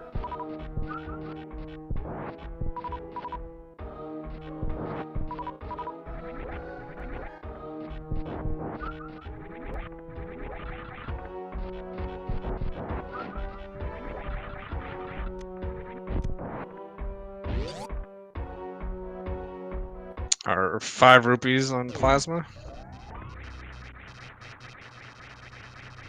Alright, Solski into his Ridley fight. Shouldn't have any problems with this, just gonna be doing full beam here.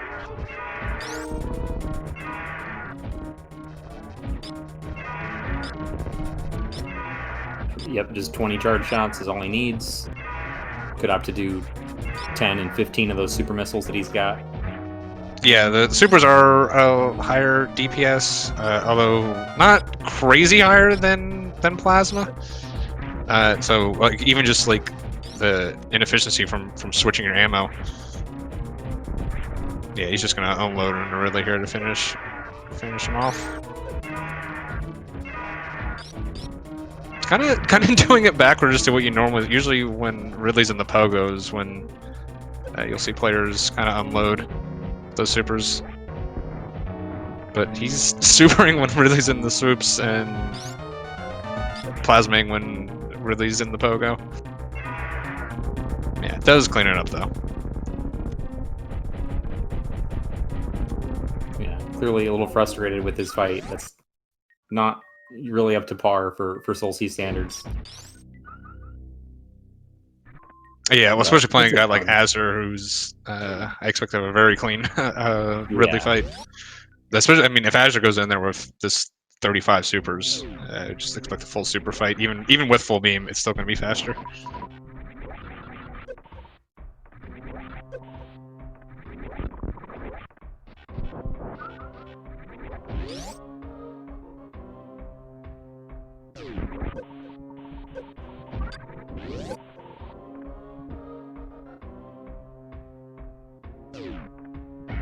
Okay, and as you're looking at Crumble Tower before Ice Beam, we'll see if that means he's going to go through. See how he's going to route this Norfair. I would have expected him to do Ice Beam first and then down, just like Solski did, but I guess Well, not. I think, yeah, I mean, what this does is what's going to put Croc last.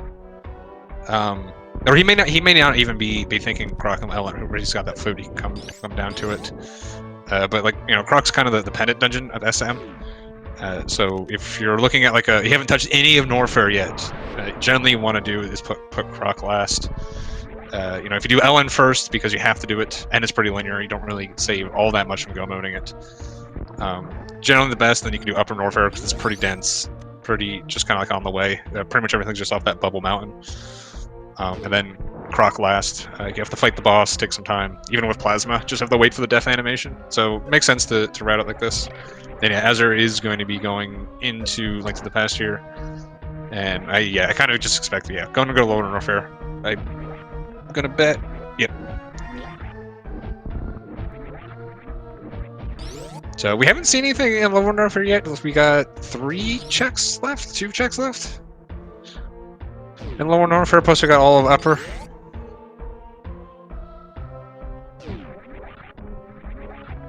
Yep, and Asher skipping Meyer for the time being, which we know is going to be a good payout for him since it's a long dungeon to full clear sometimes, especially with the item placements we had.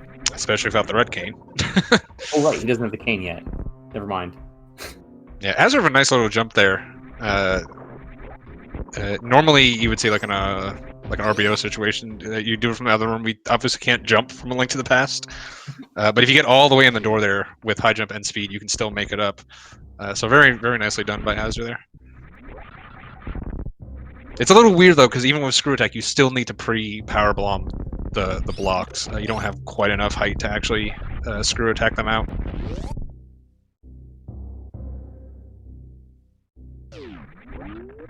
There we go. Azzer, very nice first room in the game.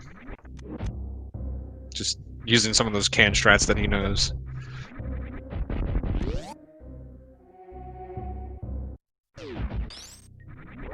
Well, Pegasus. It's a nice find. Yeah.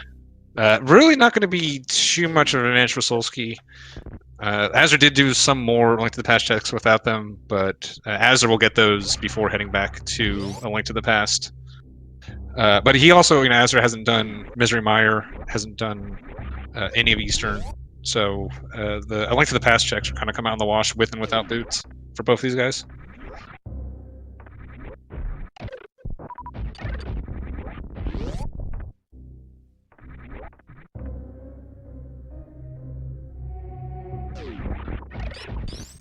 Yeah, you can see Azzer just being fearless here, heading down here at 143 health.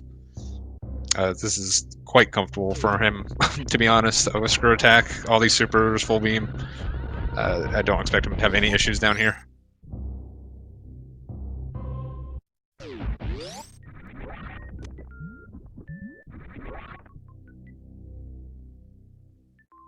And Solski picking up those super missiles, probably just because he's down to 1, more so than that he needs the capacity.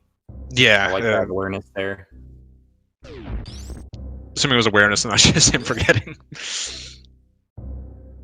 We'll give him the credit for it, though. As a very nice Metal Pirates. That's a very tricky strat to get. It gets through very fast.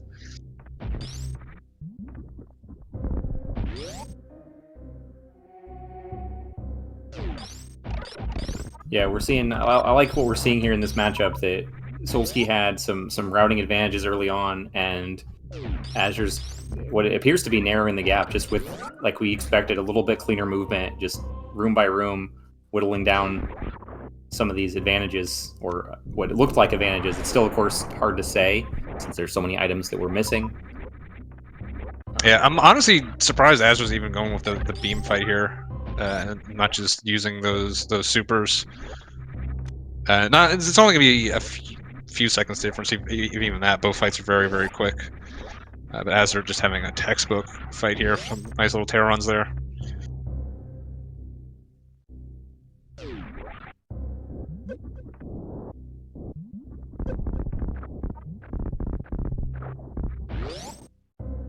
And then he's going to get rewarded with a nice vanilla E-tank here to fill back up. Going to make his exit safer than it was even going to be.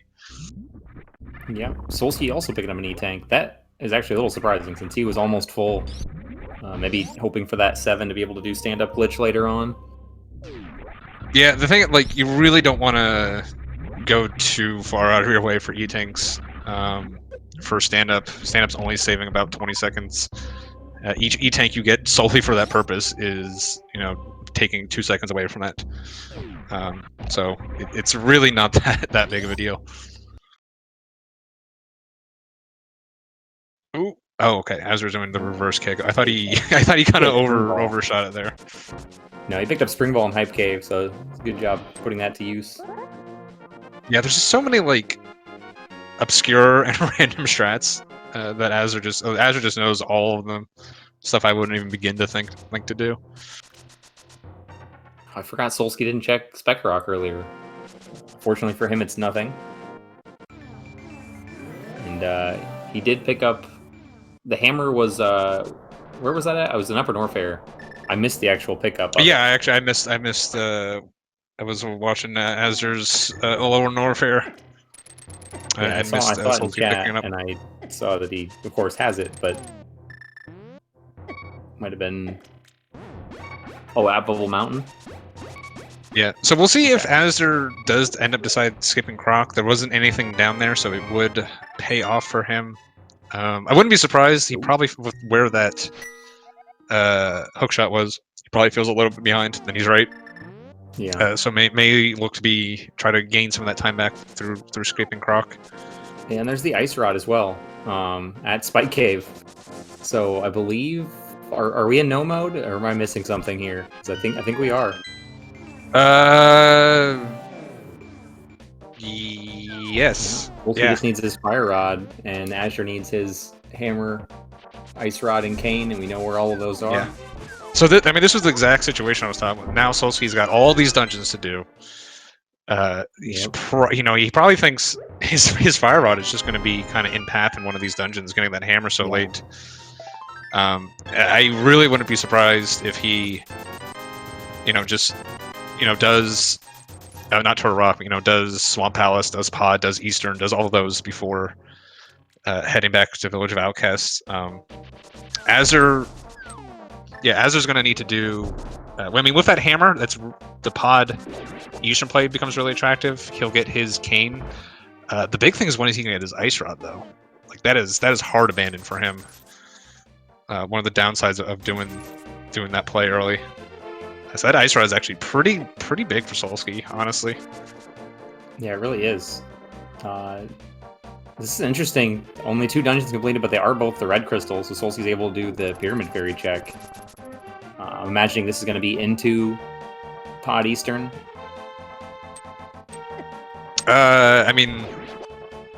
Fluting is going to be faster, even with the mirror into Pod. We might see like Catfish here. Solski trying to get some damage boost so he can do a dash here. Unfortunately, not quite. It's like the first frame after your iframes run out, so it's a little tricky.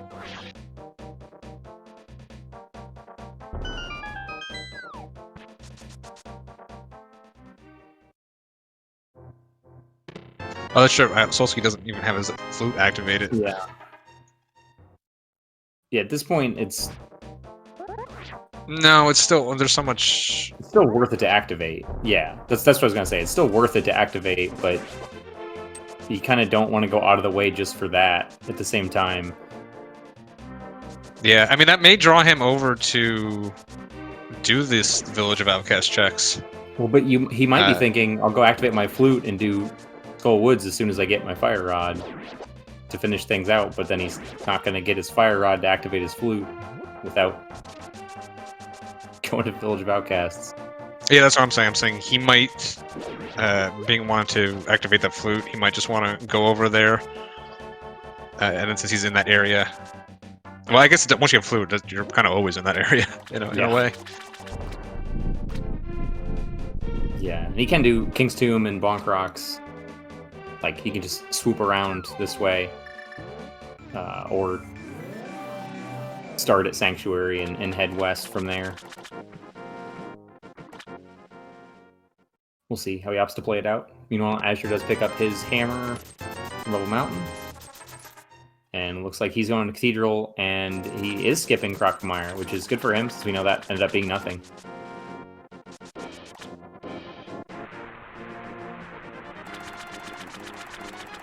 Yeah, honestly, Azur's biggest hope is he comes out with that blue cane and that cape that he has now. He's going to pop out right here on Death Mountain. That's the closest he's ever going to be to Spike Cave. So he may do it then. If he doesn't do it then, I have honestly trouble seeing when he's going to do it. So we'll see where he decides to go right here. Nope. Yeah, he's floating away. He's floating away. Got full clearable dungeons, so this definitely makes sense. He's in the same boat of being able to full clear Pod and Eastern, full clear Swamp. He does already have his flute activated too, so he can just flute straight here. Yeah, I just don't see how Azure gets into go mode before Solski at this point. Like if you just move that Ice Rod from Spike Cave and put it on like Helma, honestly, Azure's in a pretty good spot. But with where it is and when Solski decided to do that, I mean, Solski even kind of making a play for it and really just getting rewarded for it. Yeah, well, I mean, it paid out because Solski wasn't able to do Spectacle Rock and Spiral Cave at the same time. He had to kind of pick which one he did, so he picked Spiral Cave, meaning Spec Rock was still available, and he was able to pair that with Spike. So it made it a lot more appealing for him to go there.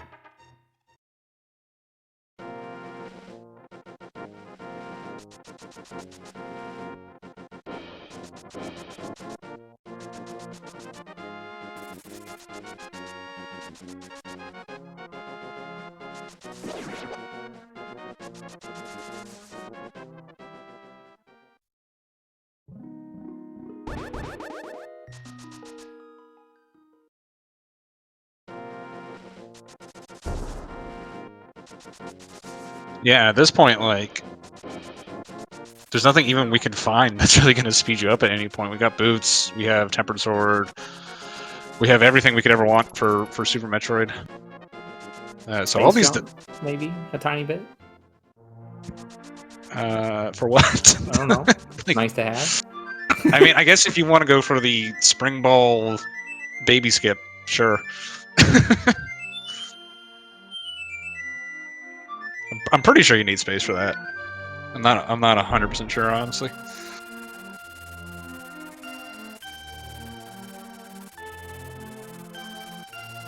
All right, so we'll see if Solski, if he decides to turn up into Village of Outcast right here.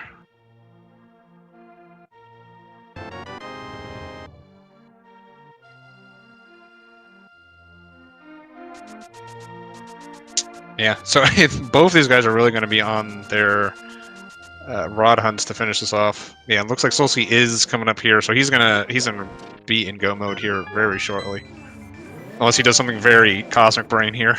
But I don't see that happening. Well, he's still likely doing. Yeah, I mean he's still likely to. Outcasts. Yeah, I like this play just because he knows that this is.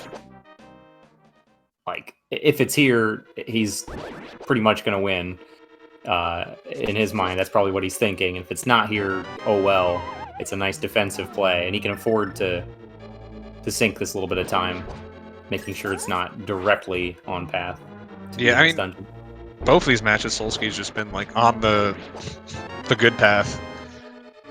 Even like it'd be hard to come up with a kind of a better route than Solski has in both these matches.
Alright, we'll see what Solski opts to do here.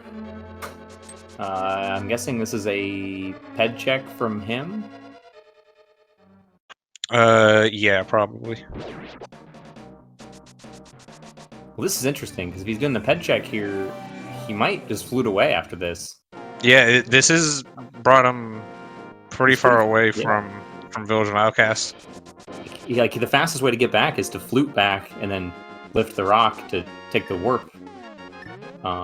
Yeah, he's gonna be fluting away. And honestly, now he's got pod. Yeah. Yeah, now he's not in the area of dungeons. He can do pod or swamp. Yeah, he's gonna be doing pod. It makes sense. Pod is a less valuable go mode dungeon than swamp.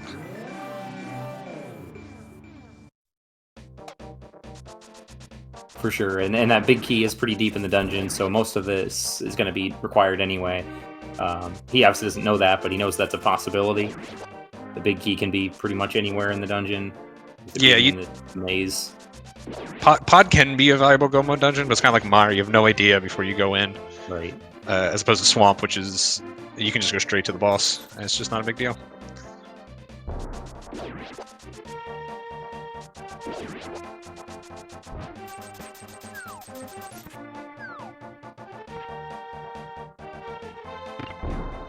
Yeah, I think the issue for Solski is, you know, he got that hammer so late. That was the kind of the last bit of the chain there.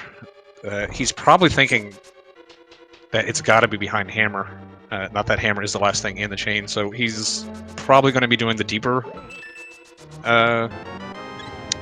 spheres rather than going back to the early one that he just kind of skipped out on.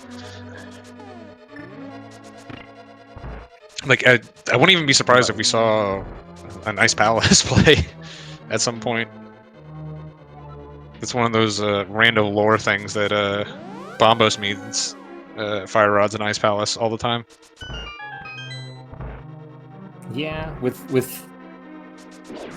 I'd be a little surprised, I think, when I saw it. It wouldn't be a bad play, necessarily, but with Village of Outcasts, he hasn't touched the front of Thieves' Town, which also has some hammerlock stuff in the back. He's got hammer pegs, smith chain. I mean, all available. You know, part of it just might be kind of respect for your opponent type of thing. Like, you know, azder is very good. You know, what Solski did really is, again, it's pretty straightforward. I don't think Solski really made any like shocking plays. Really, all of his advantage is just from doing Sasha early. He can't bank on the fact that azder completely dodged that, like he actually did.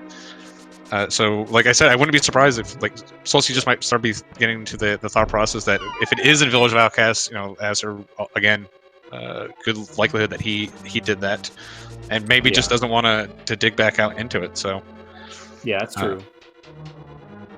Meanwhile, azder's going to have the exact opposite problem.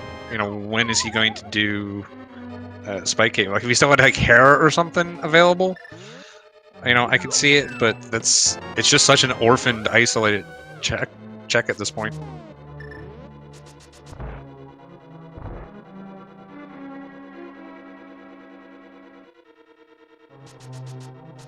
Yeah, and again, to kind of add on to what you were saying about with Solski respecting his opponent and understanding, you don't assume that Azure skipped that.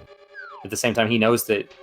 I think that from at least a handful of things in Super Metroid, his execution's been a little bit off in a few places. You can tell he's been getting frustrated at a couple things. So I think knowing that, he knows that Aster's a really good player, not only routing, but also just executing at the game, and assuming he's not having those troubles as well. Yeah, I mean, you know, Solski played Aussie last time, and like Aussie and Aster are pretty similar, just very good at both games.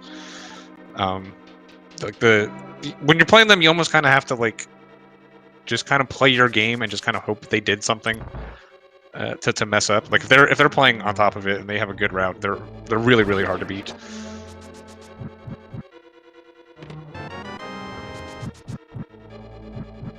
But like I've talked to Souls before. I know he's a pretty big proponent of just keep moving forward in the spheres. Don't really go back to ones that you've missed. That whole Village of Outcasts just being so early. I mean, a little surprising he did the Skull Woods into Ped more than Village of Outcasts. I mean, Village of Outcasts plus first 4 of Thieves Town is between 4 and 6 items, as opposed to Skull Woods, which is just the 2.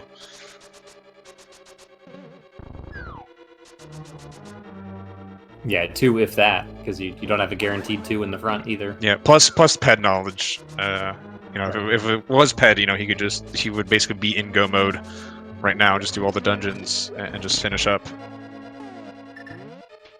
Ped is such a swingy item that could have been,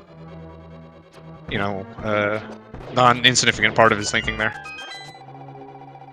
Especially because, like, generally you're thinking, like, I'll check Ped when I do Skull Woods. But when your go mode is Fire Rod, you really don't have an opportunity to do it.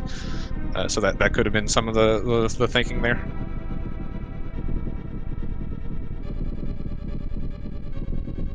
Solski hammering for some reason during this cutscene. I can't imagine the reason for that. It's interesting. Does it add lag there, or is that just when you make contact with the? I don't know. Some of the lag stuff in there's been literal fights over whether hammering adds lag in the swamp cutscene. So I don't know. There's the practice hack is a little funky with some lag in some spots. So really, to get a definitive answer on it, yeah, you gotta like frame count. I see. We do see Asher taking that Cane of Samaria into Misery Mire. We know it'll turn up nothing. So he's going to do the same full clear, though, that Solski did. Yeah. One of the, I was saying Solski may do the Ice Palace dip. Azder's a fan of the Ice Rod and Turtle Rock play as well. So, they both have an opportunity here to make a play that's not going to work out for either one of them. Yeah, and Ice Ride and Turtle Rock is a similar.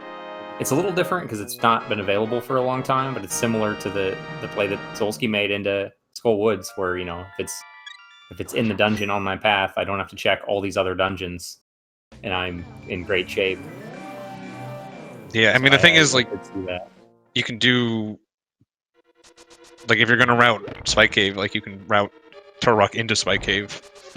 Obviously being pretty devastating if it isn't Spike Cave, but, it's, I guess, better than the alternative. But yeah, I mean, we're in a situation where, both these guys are literally one rod away from go mode. Really, just whoever turns in that direction first is going to have a pretty big advantage here. Azer's actually up in crystal count right now, surprisingly. Mostly off the back of having that Skull Woods in pocket already. Yeah, which is a very quick crystal. Yeah, once Solski ends up finding that Fire Rod.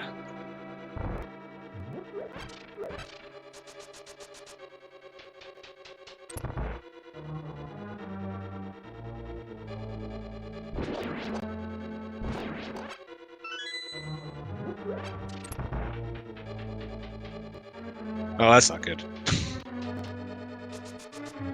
No, it's not, because the big key's vanilla, and that's the second item.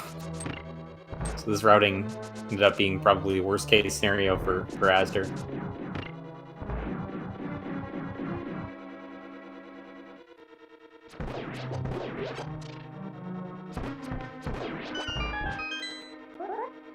Yeah, I mean, I think it's probably likely both of these guys are going to end up doing Swamp before looking to clean up their respective locations.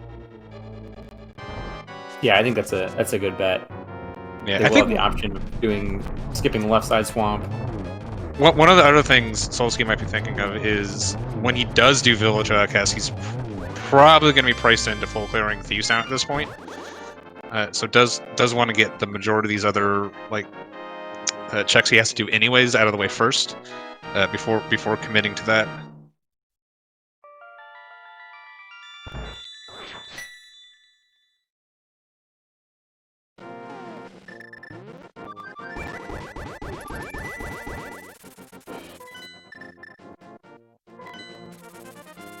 Well, this looks like Ice Palace and not Swamp.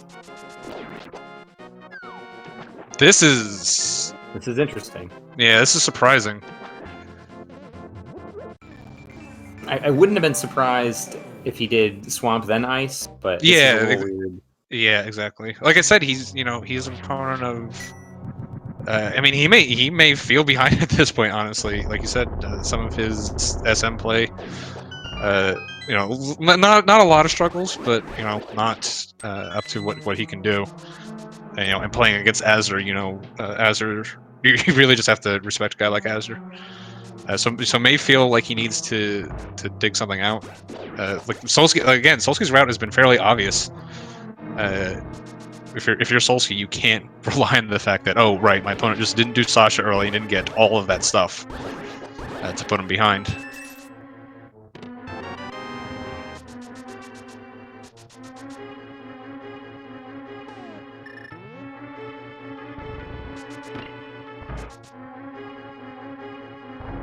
Didn't quite see how azder got bunny there. Must have just been a little slow. I think he just did the regular NMG Spooky, so... Yeah, he did. Hopefully azder's also... I've run into this problem before, where I don't realize I have 5 arrows. Yeah, he does, okay. So I just start shooting Vitreous, and then all of a sudden I give him a little kiss. Yeah, because I twang and I don't realize. So azder just opting to save all of his arrows here, or some poke dashes here. A little on the slow side, but does clean up the fight there.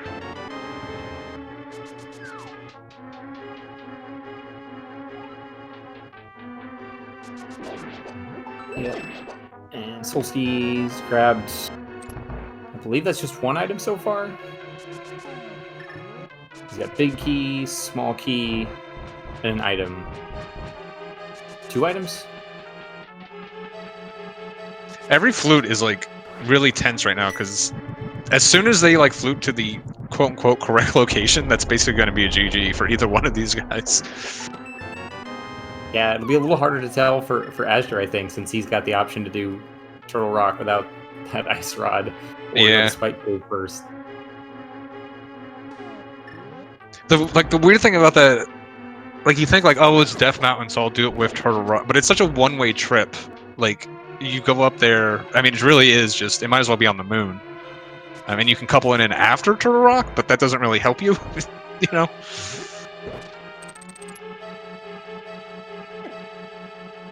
Solski getting bullied by the Freezor here. I'm not 100% sure what his... Yeah, he doesn't have fire rods, so he doesn't need a full magic bar for this fight. I think he did find all 3 of the items. Yeah, what remains is just a map compass and a small key. I don't know what the plan there was. I mean, did a nice job of bomb boosting while the bar was filling, so he didn't waste any. But yeah, that was the thing.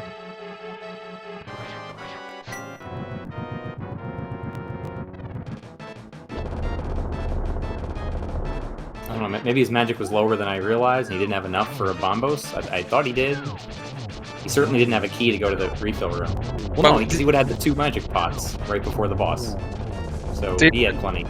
It's been a minute. Have either of them done Waterway and Criteria Supers? No, they did not do either of those. So one thing we could see actually is, this actually isn't that bad of a play, is cleaning those 2 locations up and then killing Mother Brain a little on the early side. They got every single item. It's not going to get sped up for them. I mean, I guess you could wait for an E-Tank for stand-up, but that's pretty minor. And then it kind of gets you those 2 items. You can just kind of come back up and go straight into Mother Brain.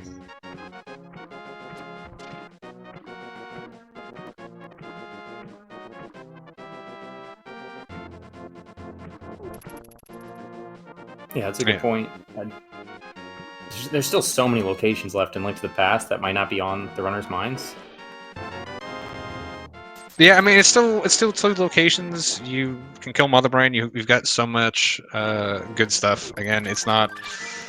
I wouldn't be surprised to see it. It's really going to throw off our sense of the race if one of them does decide to do it, because you know, they'll look a lot further behind, but you know, they'll have one of the bosses, main bosses, down already. Yeah, I'm a little surprised again here at Azder's play doing left side swamp before the back. He's got 1 item out of go mode, and it is a crystal dungeon. I would have expected him to do the back first, especially since he's already got the big key. He knows it's not going to be big key on the left side, back to the chest. Yeah, big key early is actually when I do left side, because it is faster. If you are going to full clear it, it is fastest to do left side first, especially with the diver downside. Which he's not going for, never mind. Yeah, but with 1 item out of go mode, there's more checks in the back anyway. Yeah, I mean, it's one of those tomato things. Like, if it is in the back, then yeah, just going straight to the back's fast. If it's on the left, then you got to come all the way back here, and that's pretty punishing. So, I mean, you can make an argument for either. But this is, if you're going to full clear the dungeon, this is the faster way of doing it.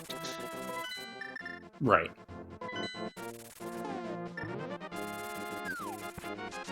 Azder could also, like, I just have the rule: if the key's up front, then I do left side first. If not, then I do it.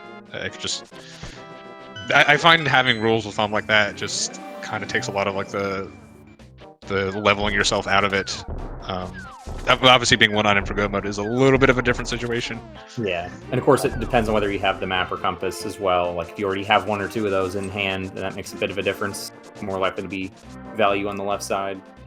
Yeah, same with finding the big key early, right? It's unless exactly. Map and compass is specifically over there, which has happened to me, which I've gotten very upset about. Yeah, they were both items, not valuable items. Obviously, we knew that, so we know where the progression is. Yeah, so with this Bombos check, I expect Solski's going to be turning into Swamp here as well.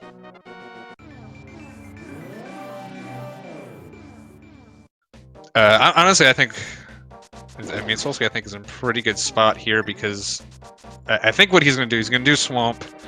I don't think he's done South Dark World at all, so he's just going to turn this straight up into Village of Outcasts and find his Fire Rod there. Meanwhile, you know, Azder has, like, you know, he can do the Waterway check I was talking about before. He's got a little bit more on his plate. He's got the Call of Turtle Rock too, and with how much he's cleared, you know, I honestly wouldn't be surprised if that's what Azder does. I'm having a hard time seeing him do Spike Cave before Turtle Rock. He's got the same Ice Palace option as well. He could opt to do that for the 3 items plus green pendant.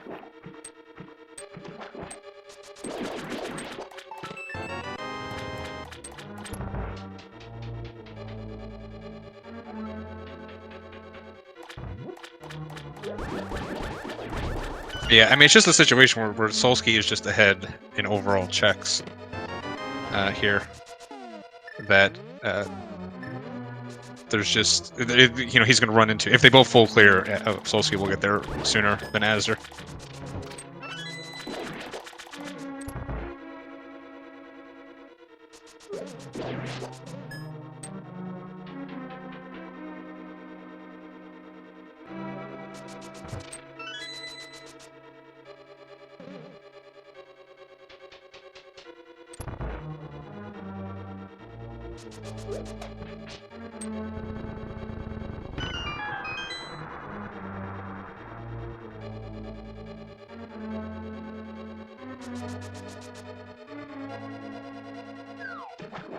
Alright, so let's see, Azder...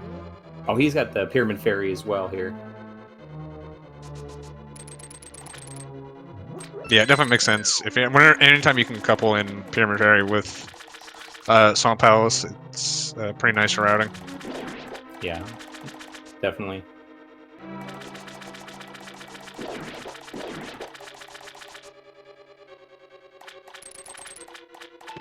And Azder using really similar strats. Solski using the hook shot to be able to get these dashes, as opposed to doing damage boosts off the enemies, which is a nice alternative to what Solski did, but gets the same result, being able to dash with this bomb in tow. Well, that's just actually getting the dashes off, so not quite the same result.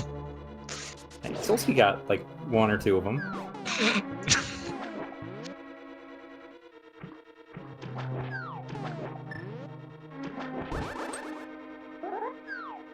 I just like pointing out there's options for a lot of these strats, just like the diver down. There's more than one way to do it.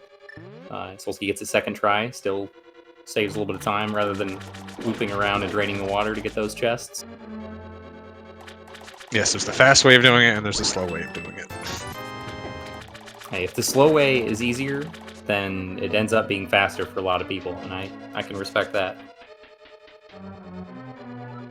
I mean, I guess you skip the one frame you need on the other method. Yeah, it's different skills for sure that are required to make that work. Solski's method doesn't require the one frame inputs, but does require a little bit of timing to buffer your swim when you jump in the water. Now, it looks like Solski actually went for the hook dash because he dropped the sword there. Don't need to with gold sword here. Those aren't silver arrows, Solski. All right.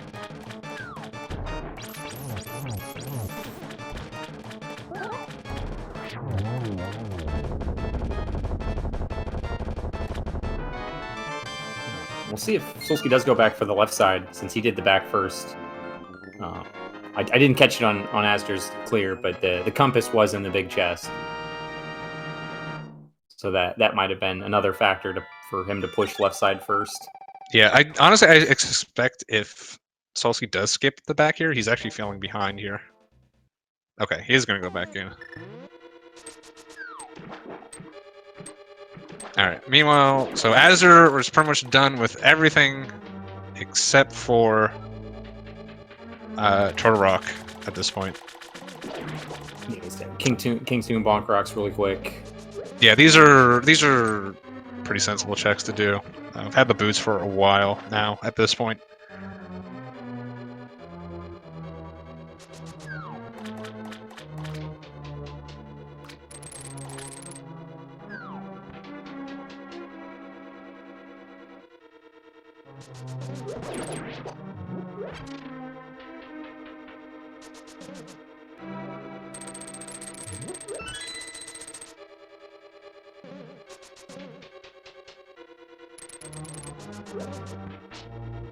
Okay, so we'll see what Azder decides next. Like you said, he does have that. He still has Ice Palace. You know, it being that 4 items is a little bit of an allure.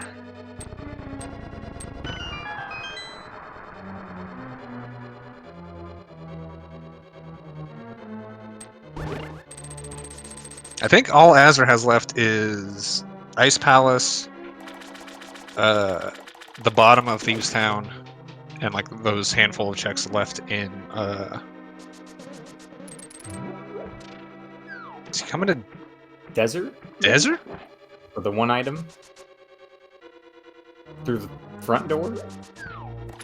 Yeah, I don't know why you'd come in through the front door at this point.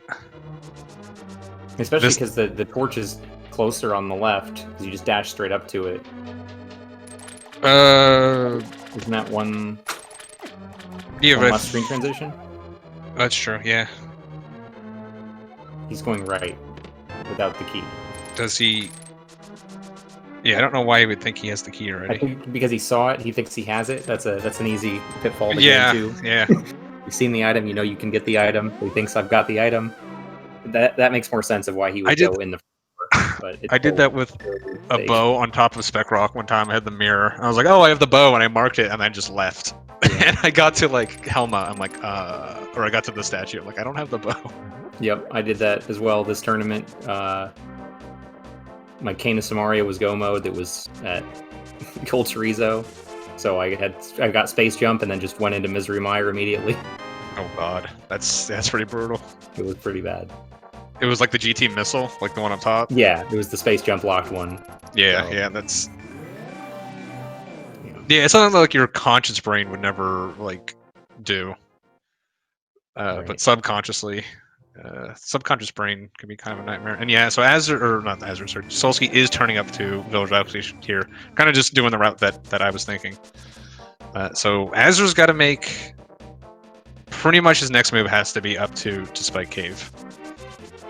He does have a little, because he already done Skullwoods. He's got that little bit of time stored away. You know, besides that, maybe he's got another, 30 to 40 seconds just from execution. He can maybe bank on in the end game here. He's on that one, Okay. so he's halfway to. Now he did make that desert play before doing. Yep. All right, he is turning up. This is good. Looks like he's doing Spike Caves. This is good for Azder. This is very good for Azder. He is going to beat to his go mode before Solski. Assuming we don't have any unfortunate death in the Spike Cave instance here. Yeah, full magic bar. Most of his hearts are full. I think he's in okay shape. As long as he doesn't get too greedy, wait for the last frame to activate the cane. Oh, Solski's doing. I was about to say these guys are going to get their go mode rods almost on top of each other, but Solski's going to be doing Smith's Chain here first. Definitely makes a lot of sense. He could even. I wouldn't even be surprised if he flutes and then comes back. But yeah, with that, so 12, 2, 12. Azder is in go mode. So despite all that, just that item in Village of Outcasts, Solski, had a lead for most of this thing. So it just shows you how good Azder is overall. That despite really getting thoroughly outrouted here, is able to get to his go mode first and has a pretty decisive lead right now. Yeah, I mean it is. It's hard to say, gambles or whatever, but Azure did make a couple nice plays of skipping some out of the way areas like the Ice Palace skip and the Crocomire loop, which he was able to skip as well, which is effectively, a pendant dungeon. So those definitely ate a big chunk of time. They would have possibly led Solski to his go mode first if he hadn't skipped those, but you have to make every decision based on what you found and where you might think your opponent is. Yeah, I mean, just the amount of stuff both these guys done. I mean, they're going to be go mode at Azure was at 212. Solski's going to be probably around like 214, 215. It looks like he's going to get this purple chest, so maybe like closer to 16. And that's a really good go mode time in this, considering how much they've done. Yeah. I'm not sure I do like this Smith Chain first, since you can't like dash around with the purple chest. You have to mirror and flute away and then flute back. It's a little bit of a pain to do this before Village of Outcast checks. Yeah, but it's just, I mean, he's just doing stuff. I mean, Solski's been very, very methodical, except for fluting to 8 here.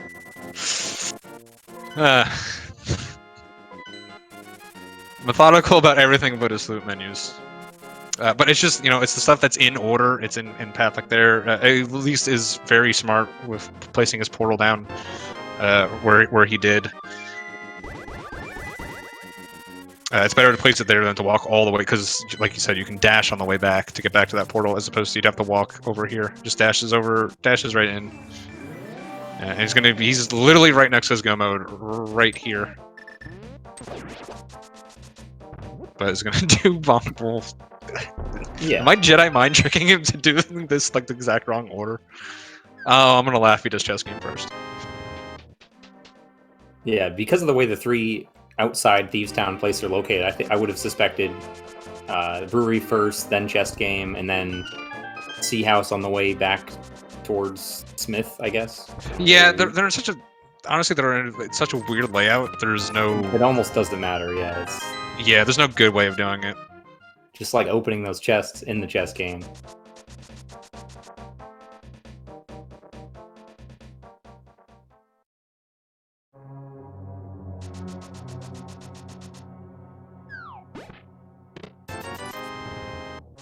Wow, and he's even coming into Thieves Town first before Sea House. This is weird. I don't. This makes no sense. Like I said, he is. I really think he's priced into finishing this dungeon. Yeah, I would agree. So, I mean, I've said it before, or like, usually we're talking about early game, but if I don't have hammer, sword, or boots before Thieves Town, I'll always do Village of Outcasts first, just in case it's there. Because it helps you so much in Thieves Town. Same logic applies here. You know, if it's outside, right here, your go modes, you're just done.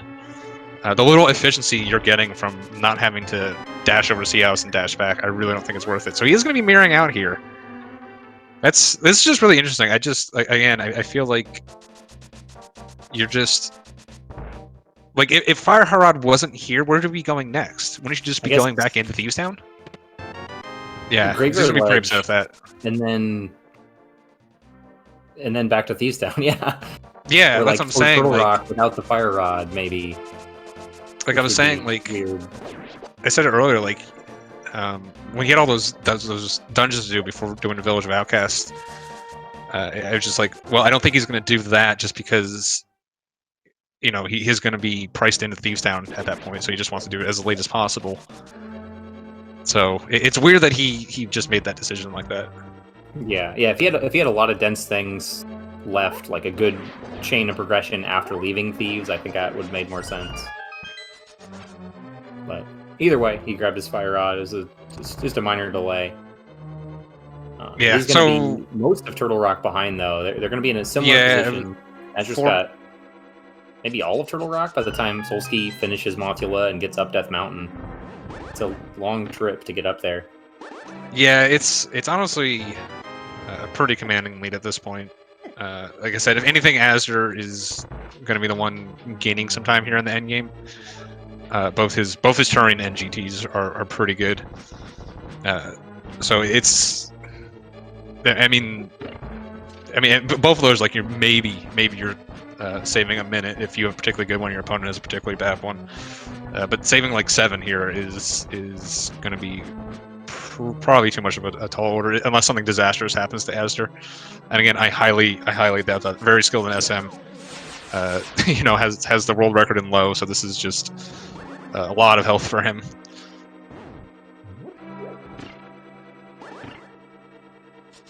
Yeah, a lot of health plus some mail upgrades and extra sword. Pretty much everything but that half magic that was spotted at Crocomire. The Croc Escape.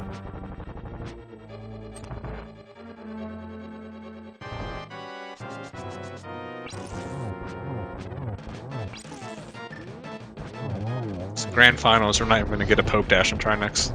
I'm so mad. Maybe Solski will surprise us and do it. Yeah, he's going to boot up the practice hack right here to figure it out.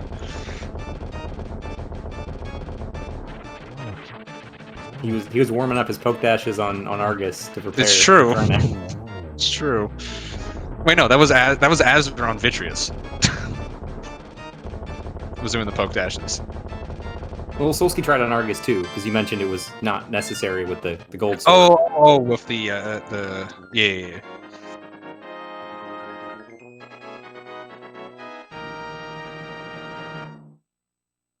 Yeah, I mean, Solski, the only thing he got from Croc was that gold sword, and like we said, that's pretty much meaningless. We'll be able to save a couple seconds on Trinex from being able to zero cycle him, but that's it.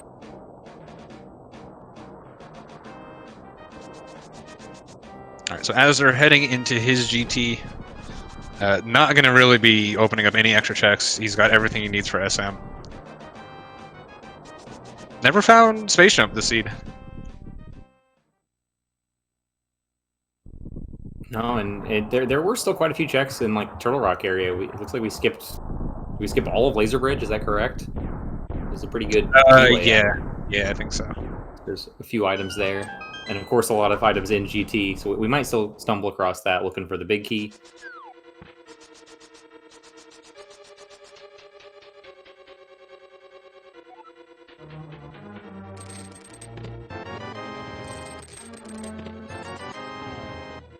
Yeah, so I mean, pretty much the summary of this one was Solski definitely had the better route early.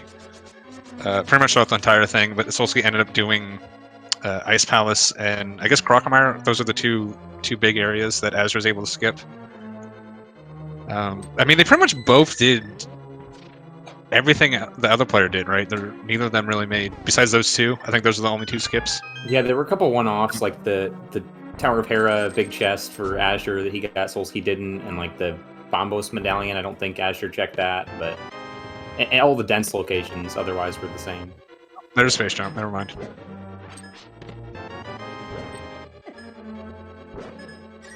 Oh yeah, the top of Rex ship. That's right. Azure never did that as well. Oh yeah. Which... Yeah, but you can just see how how tough an opponent Azure is. Like Solski had a really commanding. I was honestly struggling to think of ways Azure could get back into it. Especially once Solski found that ice rod, I really thought that was going to be GG. With being able to do Village Valcast at some point. But I mean, even if this is about it's like a 4 or 5 minute gap. Actually, no, it was 4 minutes go mode gap, and then Solski had to do Skullwood, so it's like 6 or 7. Even if you give Solski back Ice Palace and Croc, like just take that time off the board, like that's about the amount of time, right? So Azure was just able to make up so much of that time in routing overall.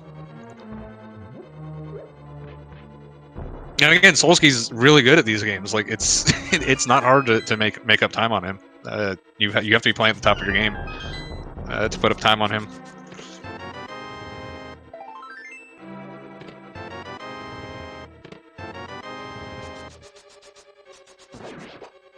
Yeah, and we could see Solski save a little bit of time here in GT, routing for the big key.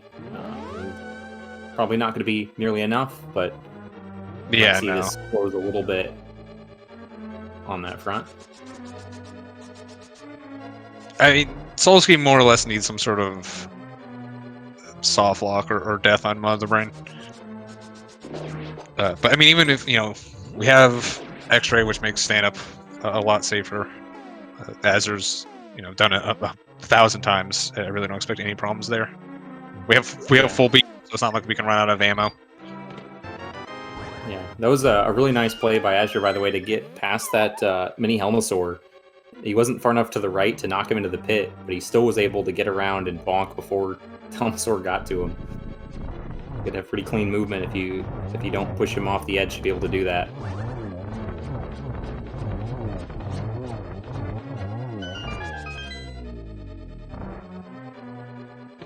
Very clean Ice Armos too.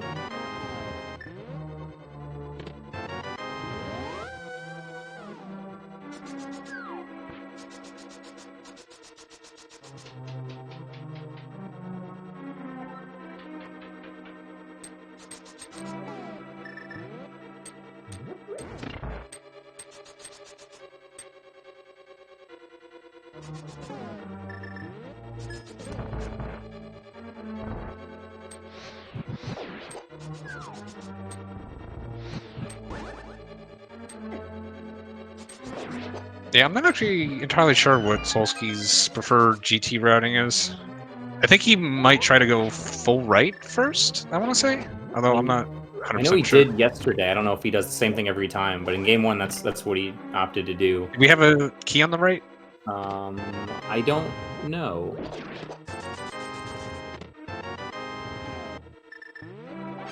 And okay. I was about to say it's a tile room.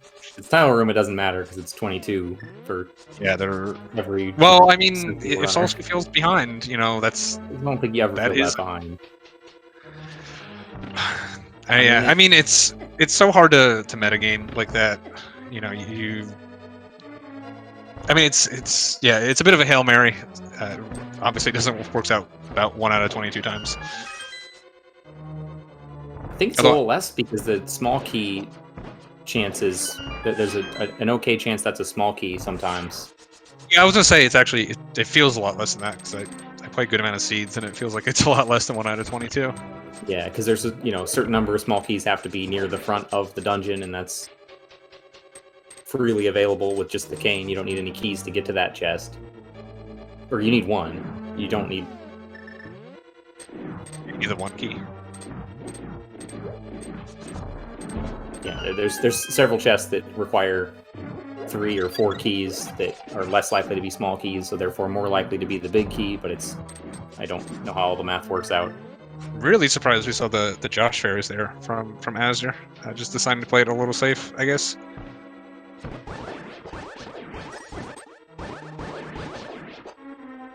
And then losing time with those sword beams.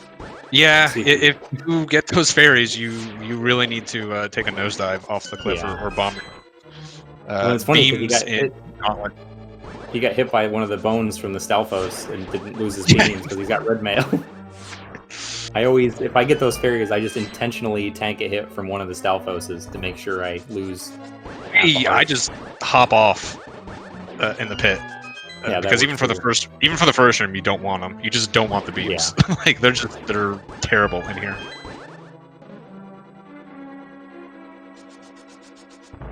I think the magic actually might have been more concerning than the health from that room. He did use pretty much all of his magic on the right side. He didn't grab the full magic pot. Yeah, there are some strats. I don't think Azra's ever played no EG. But there are some strats where you delay.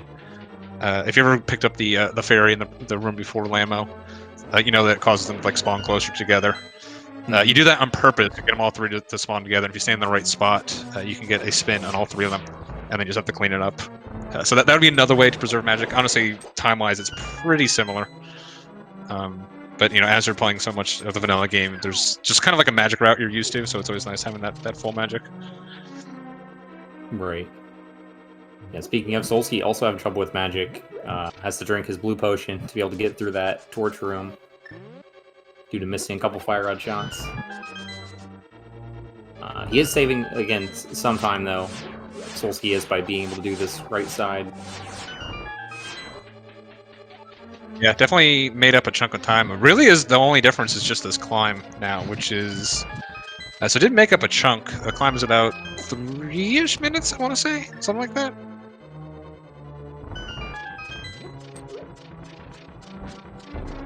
Yeah, that sounds about right. I'll take your word for it. That might be including Aga, too. I know you know a lot more about timing in this game than I do.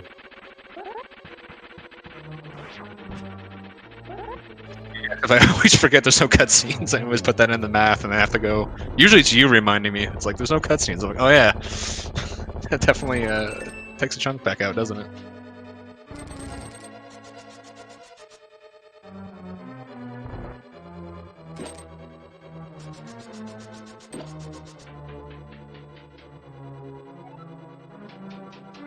Oh, so it's giving a little trouble on Gamble Z. If you do fall off, just dash. You always have enough iframes. In fact, if you struggle with that room, it's a legit strat just to yeet yourself off the bridge and dash through. Doesn't really waste all that much time. It's much better than falling off halfway through.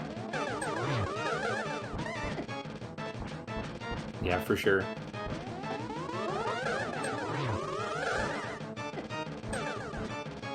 Yeah, Aga to azder right now. Yeah. He's gotten a couple blue balls. And oh my god. Missed a couple hits. It's a double there to finish it off, though. Yeah, not up to Azra's usual qualities, but doesn't matter too much in rando. But it's a very annoying, very difficult fight. Is able to clean it up though. And now we're going to be into actually just pretty standard Ganon, tempered, no silvers. standard, except you can tank a couple extra hits.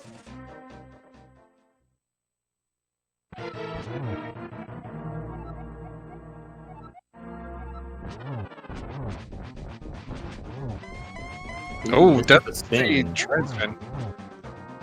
Alright, so it's gonna be... Oh, it's the nice. Yeah, if you miss the try to spin, this is exactly where you want Ganon to be, because you can just spin him down like this. Yeah, so it's 2 and 1.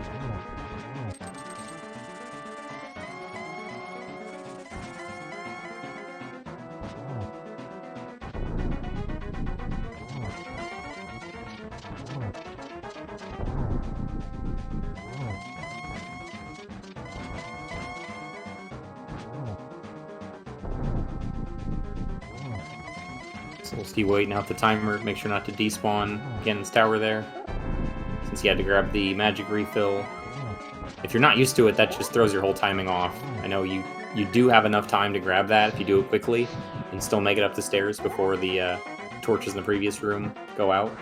Yeah, it depends on. You gotta have good movement. The previous room went.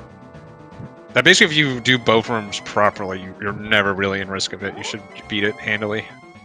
But like if you mess up either of those rooms, it can be a little nerve-wracking. It is a 1-frame trick though, out of however many frames in that whole sequence. So pretty unlikely to happen. Yeah. Missed torch glitch. That's gonna be just finishing out this with some doubles, letting Solski really get back in this thing. Yeah, he was having trouble getting doubles too. Those torches were on really awkward timings for him. Yeah, there's a specific. Yeah, there's a specific way you're supposed to do it. Usually, when he fires the bat up top, is when you do light the first torch. Looks like he's. I don't know if he's trying to get a cape spin there or what. But Solski's gonna be dropping into this fight not too long after Azder finishes up. Yeah, just a couple minutes behind. Yeah, it's a little better Aga. It looks like with 0 warps. With like 0 warps, you can get like a 140 Ganon. Problem is, Azder definitely has an advantage in Turian here. Turian is actually really tricky. You lose a lot more time in there than you realize to top level runners. Yeah, and as I was complimenting the beginning of Solski's Aga fight, he had a couple of difficulties near the end. Got a few single hits in where he could have got 2 or 3. Yeah, I mean it's. This is close enough now that if Solski had just done Village of Outcasts in a different order, if he went to Sea House first instead of doing Bomble Hut, Chess Game, and all that, be a lot in front of you, yeah, all that.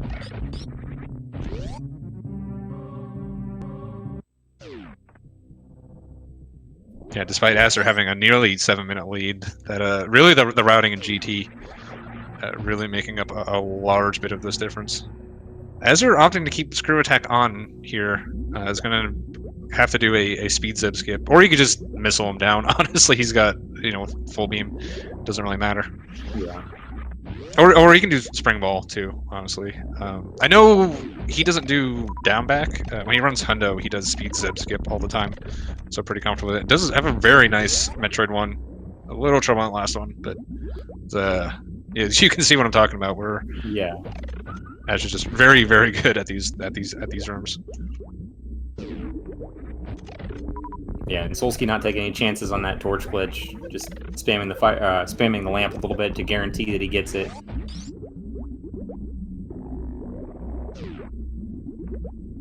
Oh, so he's gonna save a little bit of time on this phase 4 of Ganon.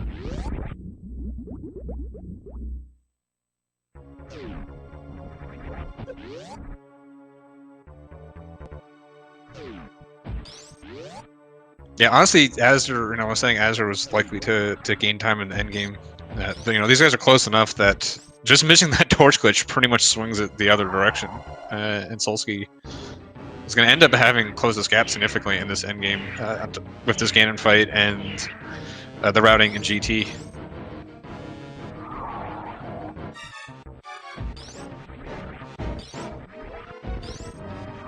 Randomizer going for his baby skip, and a little close. Looks like he. Yeah, you got it. Okay. Okay.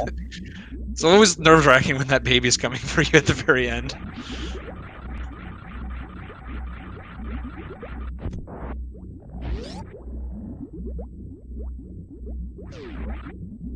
Yeah, I believe he did win a race in this tournament with Oh, the as baby just speed.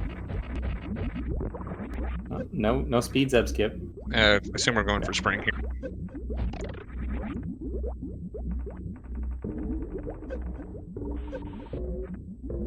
Having a little trouble with it. I learned it at one point, and then I immediately forgot it. Yeah, I learned it and haven't done it since that day. Yeah, azder just this thing just nuts to not that. worth it. Not worth banging your head against the wall if it's not working. I do remember when I did it, it was pretty straightforward. It's just you do it so rarely that if you haven't done it in a while, it's pretty easy to mess. I've been messing up the regular zip skip lately, so you know, any of these things, it's just leak out of your brain one day.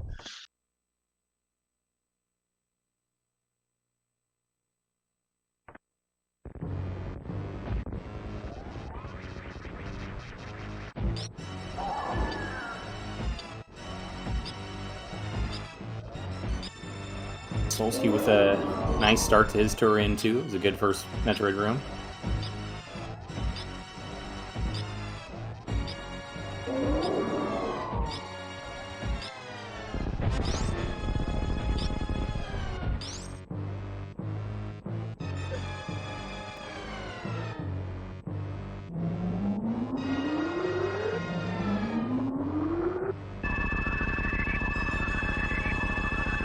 Also doing a very nice job in his Metroids.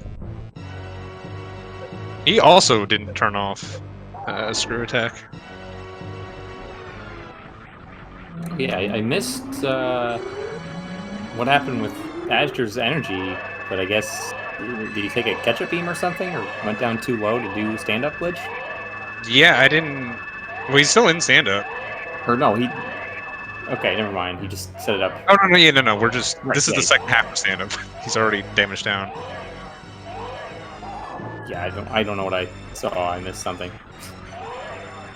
Don't mind I me. was trusting you, and I was like, yeah, that is weird. I'm like, oh wait, no, that's perfectly normal. Solski, unfortunately, not getting his baby skip. You don't usually you see people leave the bottom half there. It provides a nice little lineup. I don't really know what setup Solski has for it.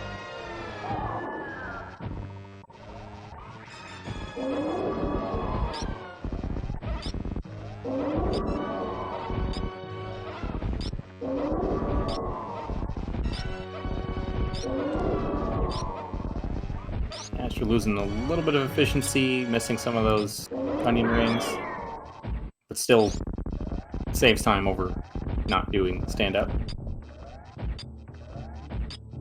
Yeah, he's got pretty deep into Mother Brain. I think it's only gonna be like 2 or 3 shots here. Yeah, Just 2. 2 shots, also done.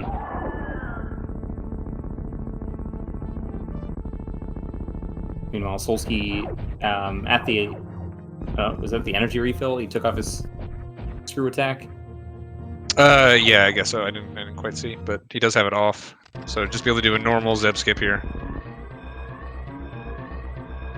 Has no issues with. Yeah, so really just the this end game here. Solski's gonna be seeing this dot done right when his Mother Brain is about standing up.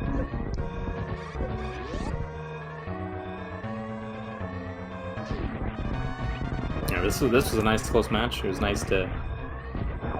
The fact that it was, you know, I always say it's not necessarily how close it ends. It's how long it's close and how long it's undecided for. I mean, this was undecided to really deep. Both just needing to find that rod, having a different one, and it was just whoever turned in that direction first was going to win. I mean, either one of these guys could have finished like 20 minutes ago if they just if they just knew exactly where it was or decided to make that play a little bit earlier.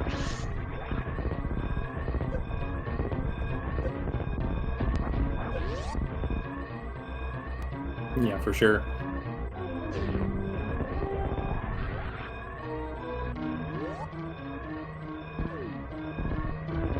We do see Azure takes the win, first place. Official time of 2 minutes 40 seconds. Or sorry, 2 hours 40 minutes and 1 second. I can definitely read time. Get your GG's out for Asher. Yeah, so that is going to force a game 3 between these two. So we'll see if who will end up taking it. Both of them had very good runs. Solski having very good routes in both of them, just unfortunately missing that go mode in this one. And Azure just, as always, just playing very well.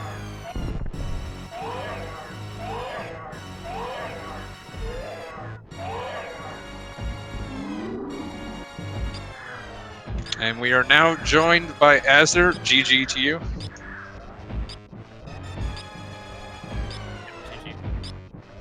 GG. So, kind of really the big differentiator in this one was you missing that hook shot really early. I know yesterday you had kind of played out the same way where you had the boots in Eastern. So I guess kind of what were your thoughts when you found that hook shot and kind of got back onto the right path? I was like, typical. I probably should have checked this as soon as I had the leaving it before that. But it was only when the seed started to look like it was playing out the exact same way that I was getting a little worried. Like, screw attack in castle map chest, morph in big pink again, high jump at the same place, plasma at the same place, required item in Eastern that wasn't actually needed until the end. Yeah, you took that screw and you did the burn star checks relatively early. I was a little interested in you had the routing where you didn't end up going back to Edicoons and early supers with the morph. You kind of looped back around. Someone had mentioned that maybe what you're thinking is you could do like a reset off of that if you end up keeping it. Yeah, that's what I was thinking. But like having basically done that twice in a row now, I don't think it's good, and I'm probably gonna stop doing it. Yeah, I mean, like better than it was. Solski also did. What he did is he went back up Brinstar. He went to early supers. He went all the way up, checked the back of Gauntlet, and then came down the other way to Retro. Just generally, what I do is if the morph ball is there, I just kind of bite the bullet, just backtrack to supers, then just do Brinstar and loop as normal. I think pretty much anything you come up with there is bad. Honestly, there's not really a good way of dealing with it. One of the more annoying morph ball locations. But yeah, I just think like running back to Edikins and then doing that isn't so bad. Gauntlet. gross. You Items there. There's like 7 items that you got to clean up. So, yeah, like I said, there's not really a good thing. It was at the point where towards the end there, you were looking for the ice rod. Solski was looking for the fire rod. Basically, he took that haul and he just never really had to touch Village of Outcasts. I was kind of I know you're kind of a fan of the Turtle Rock or Ice Rod and Turtle Rock play. So what made you kind of, I guess, clean up the locations before heading into Turtle Rock? Were you ever even thinking that? Eventually actually getting the Ice Rod just slightly before Solski did? It was actually probably similar to what was going on last game. I felt a little behind, potentially. I think Solski's about to come in, so I might hold off on explaining. And yeah, we are joined by Solski right now. GG's to you as well, sir. Thanks, guys. Good game, Azure. GG. Yeah, Azure was just we were talking about Azure. You guys both on a rod hunt at the end. Azure looking for the ice rod, and you looking for the fire rod. I was just asking him about. He ended up doing desert and then did Spike Cave, and I was wondering if he was thinking about going to Turtle Rock and something like that. And he was just about to explain. Oh, I just I felt like I needed to search like kind of locations that were medium in crappiness. Not make too many crazy plays like ice. let's see, I skipped 2 big parts of SM, and it was tough because it's like, if you go to Turtle Rock, you can't save the portal if you go back to SM, so you can't like check Turtle Rock and then go do that. You're gonna lose your portal. You also can't do that with mirror spots. I made sure I got done with the mirror spots, but Spike Cave is just like, it was actually in my mind a lot earlier because I got Burna pretty early from Desert before I had like better access to it before I had boots and stuff. Yeah, ended up being. I mean, it was at the, like I said, both of you were just 1 rod away, and it was like we knew where they were, and it was like as soon as either of you like flew it to either 1 or 3, we knew that was kind of. I mean, you obviously had the option of like doing like Turtle Rock or maybe Norfair, and we were just. It was like whoever flew it to that location first was going to win. Yeah, and Solski, you. I mean, we kind of were trying to figure out your reasoning, and we kind of figured it was like you just found so much stuff early. Nothing really ever drove you to Village of Outcasts. Yep. And getting the ice rod was the nail in the coffin, right? Because yeah, like doing Lower Norfair to Norfair to clean up. What was it? It was Spec Rock inside and Spike Cave at the same time. Because originally I was just gonna do Spec Rock inside, and then I got Hammer like second last item in Norfair. So I was like, okay, well I can do Spike Cave. I got an ice rod. I'm like, I like that and I hate that because I'm like, I figure I'm really ahead, but where do I go? yeah. And then I just like kind of went on a tangent of playing what I kind of wanted to, playing around that Fat Fairy play early because we got the early Red Cane in Eastern that really allowed me to get those crystals early. Towards like Pod Eastern, towards like Swamp Ice. Definitely an early cane for sure. Yeah. Yeah. And what else was there? Yeah, and then I actually went into Skull. And then we thought pieced out. We were saying like, oh well, he's going to do Village of Outcast now. I said unless he does something Cosmic Brain, then you headed up to Skull. I'm like, well, there we go. Yeah, being a crystal, right? So Yeah. Yeah. I think that's what put it away at that point. Like if it's the same ice rod location, it's Sea Sound Crystal, and it's like an easy route. Like you just go west. There's no thought process, right? But it was the Pendant Thieves. Yeah. I'm like, do I have to commit time to it? Village of Outcasts is free, but the Smith's Purple Chest Chain is a little slow, and I got crystals in hand I can do.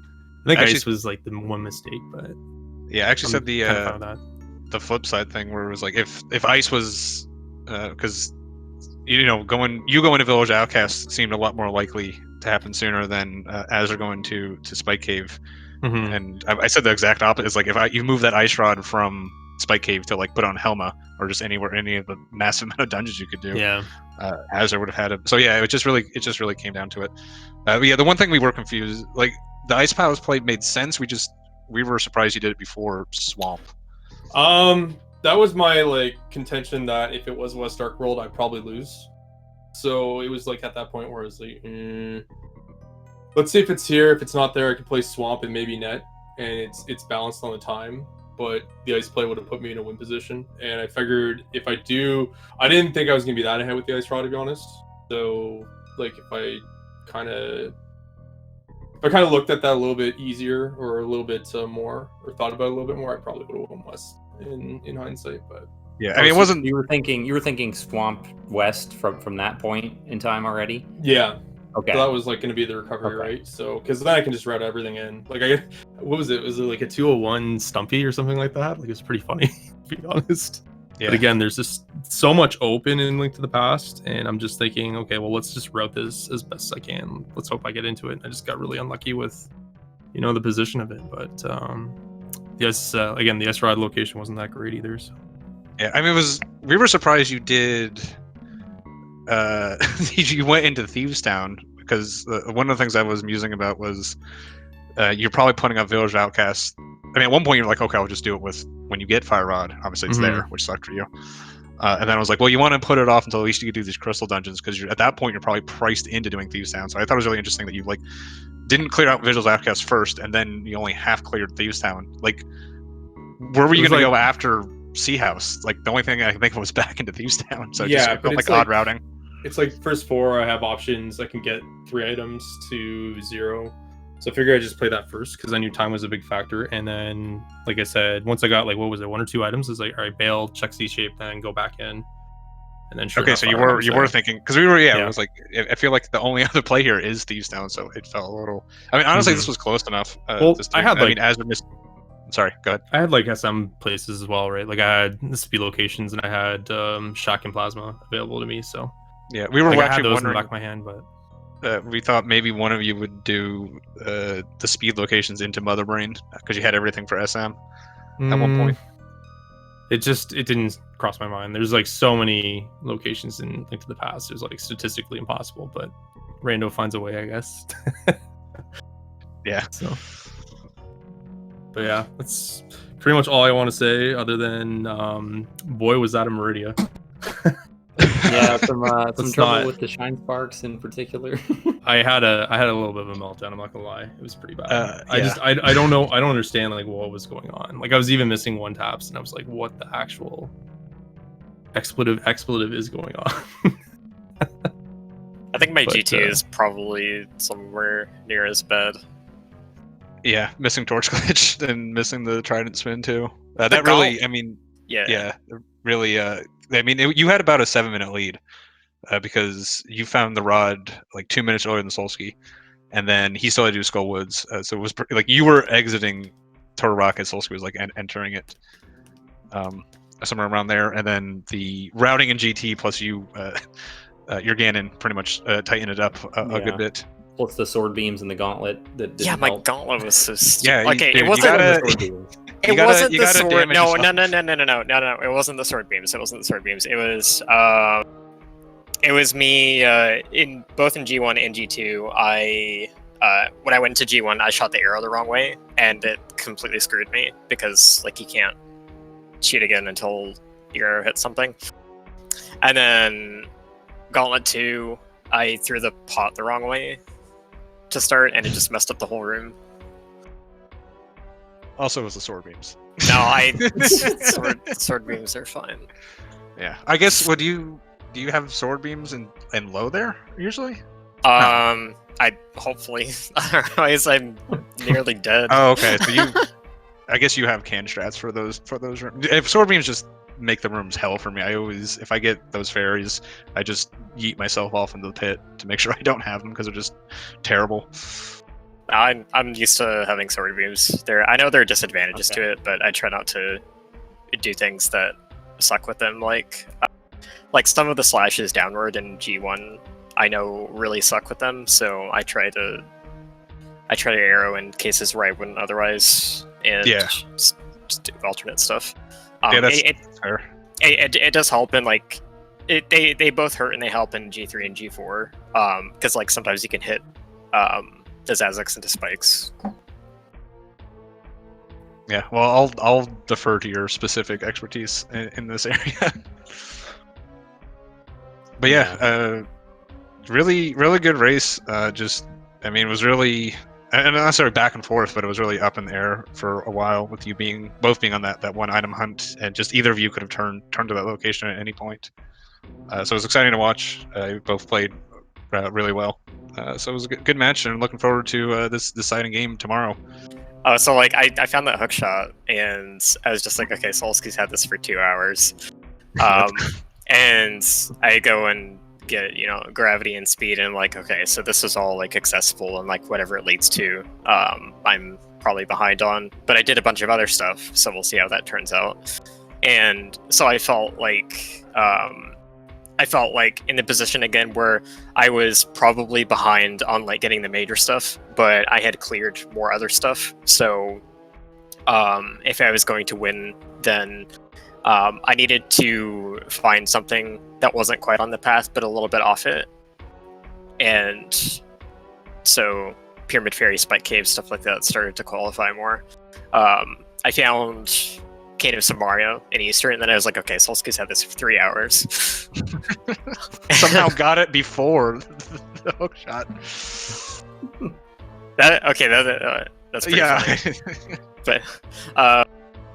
But like when I saw that like removes a really crappy item to find from the pool, and now it's just Ice Rod, and I'm just like, okay, well, this sucks.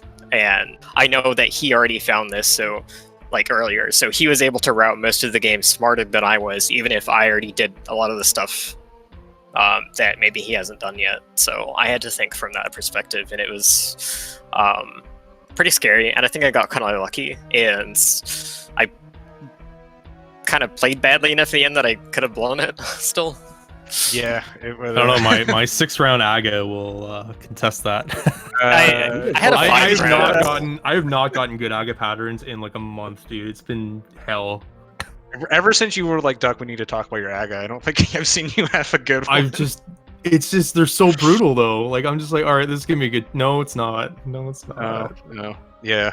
Both of you had questionable Agas, and then Azder had some trouble on. I think actually Solski ended up gaining time overall in the end game solely on that Ganon fight. It's okay. Azder, I've seen Duck's Agas. He would have like 13th round that. So oh my, it's fine. Even when you get a 5 round, he probably would have almost died. Probably pulled out powder. I don't know. I don't know. I've seen you play way too much, Duck. It's just. All right. I'm so annoyed at like how often I miss Trident Spin now too, because I'm used to Master Sword Trident Spin, and you literally have more time to set that up. Oh yeah, because you're only squeezing one spin in beforehand. Yeah. Yeah, that makes sense. But yeah, I don't know if either of you have any thoughts about the last match for tomorrow. Feel free. Any closing thoughts, I guess?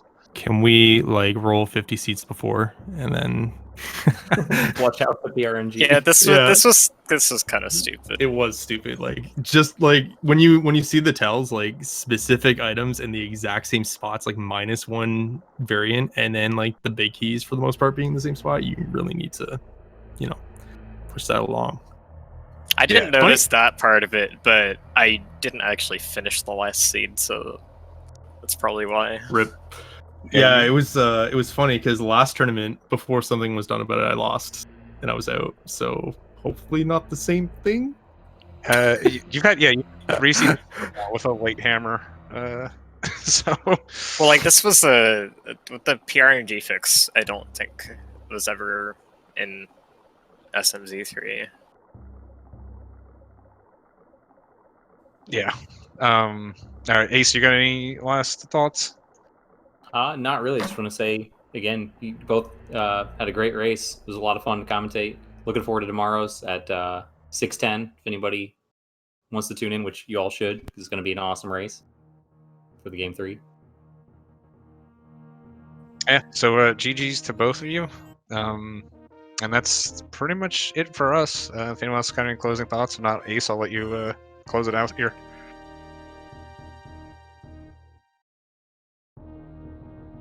All right, sounds like no more thoughts. Thanks for watching, guys. Yeah, thanks for working with me, Duck, and thanks again to Linkforth, who was on the tracker for the race. Everybody take care, and hopefully we'll see you all tomorrow for Game 3. Yeah, have a good night, everyone.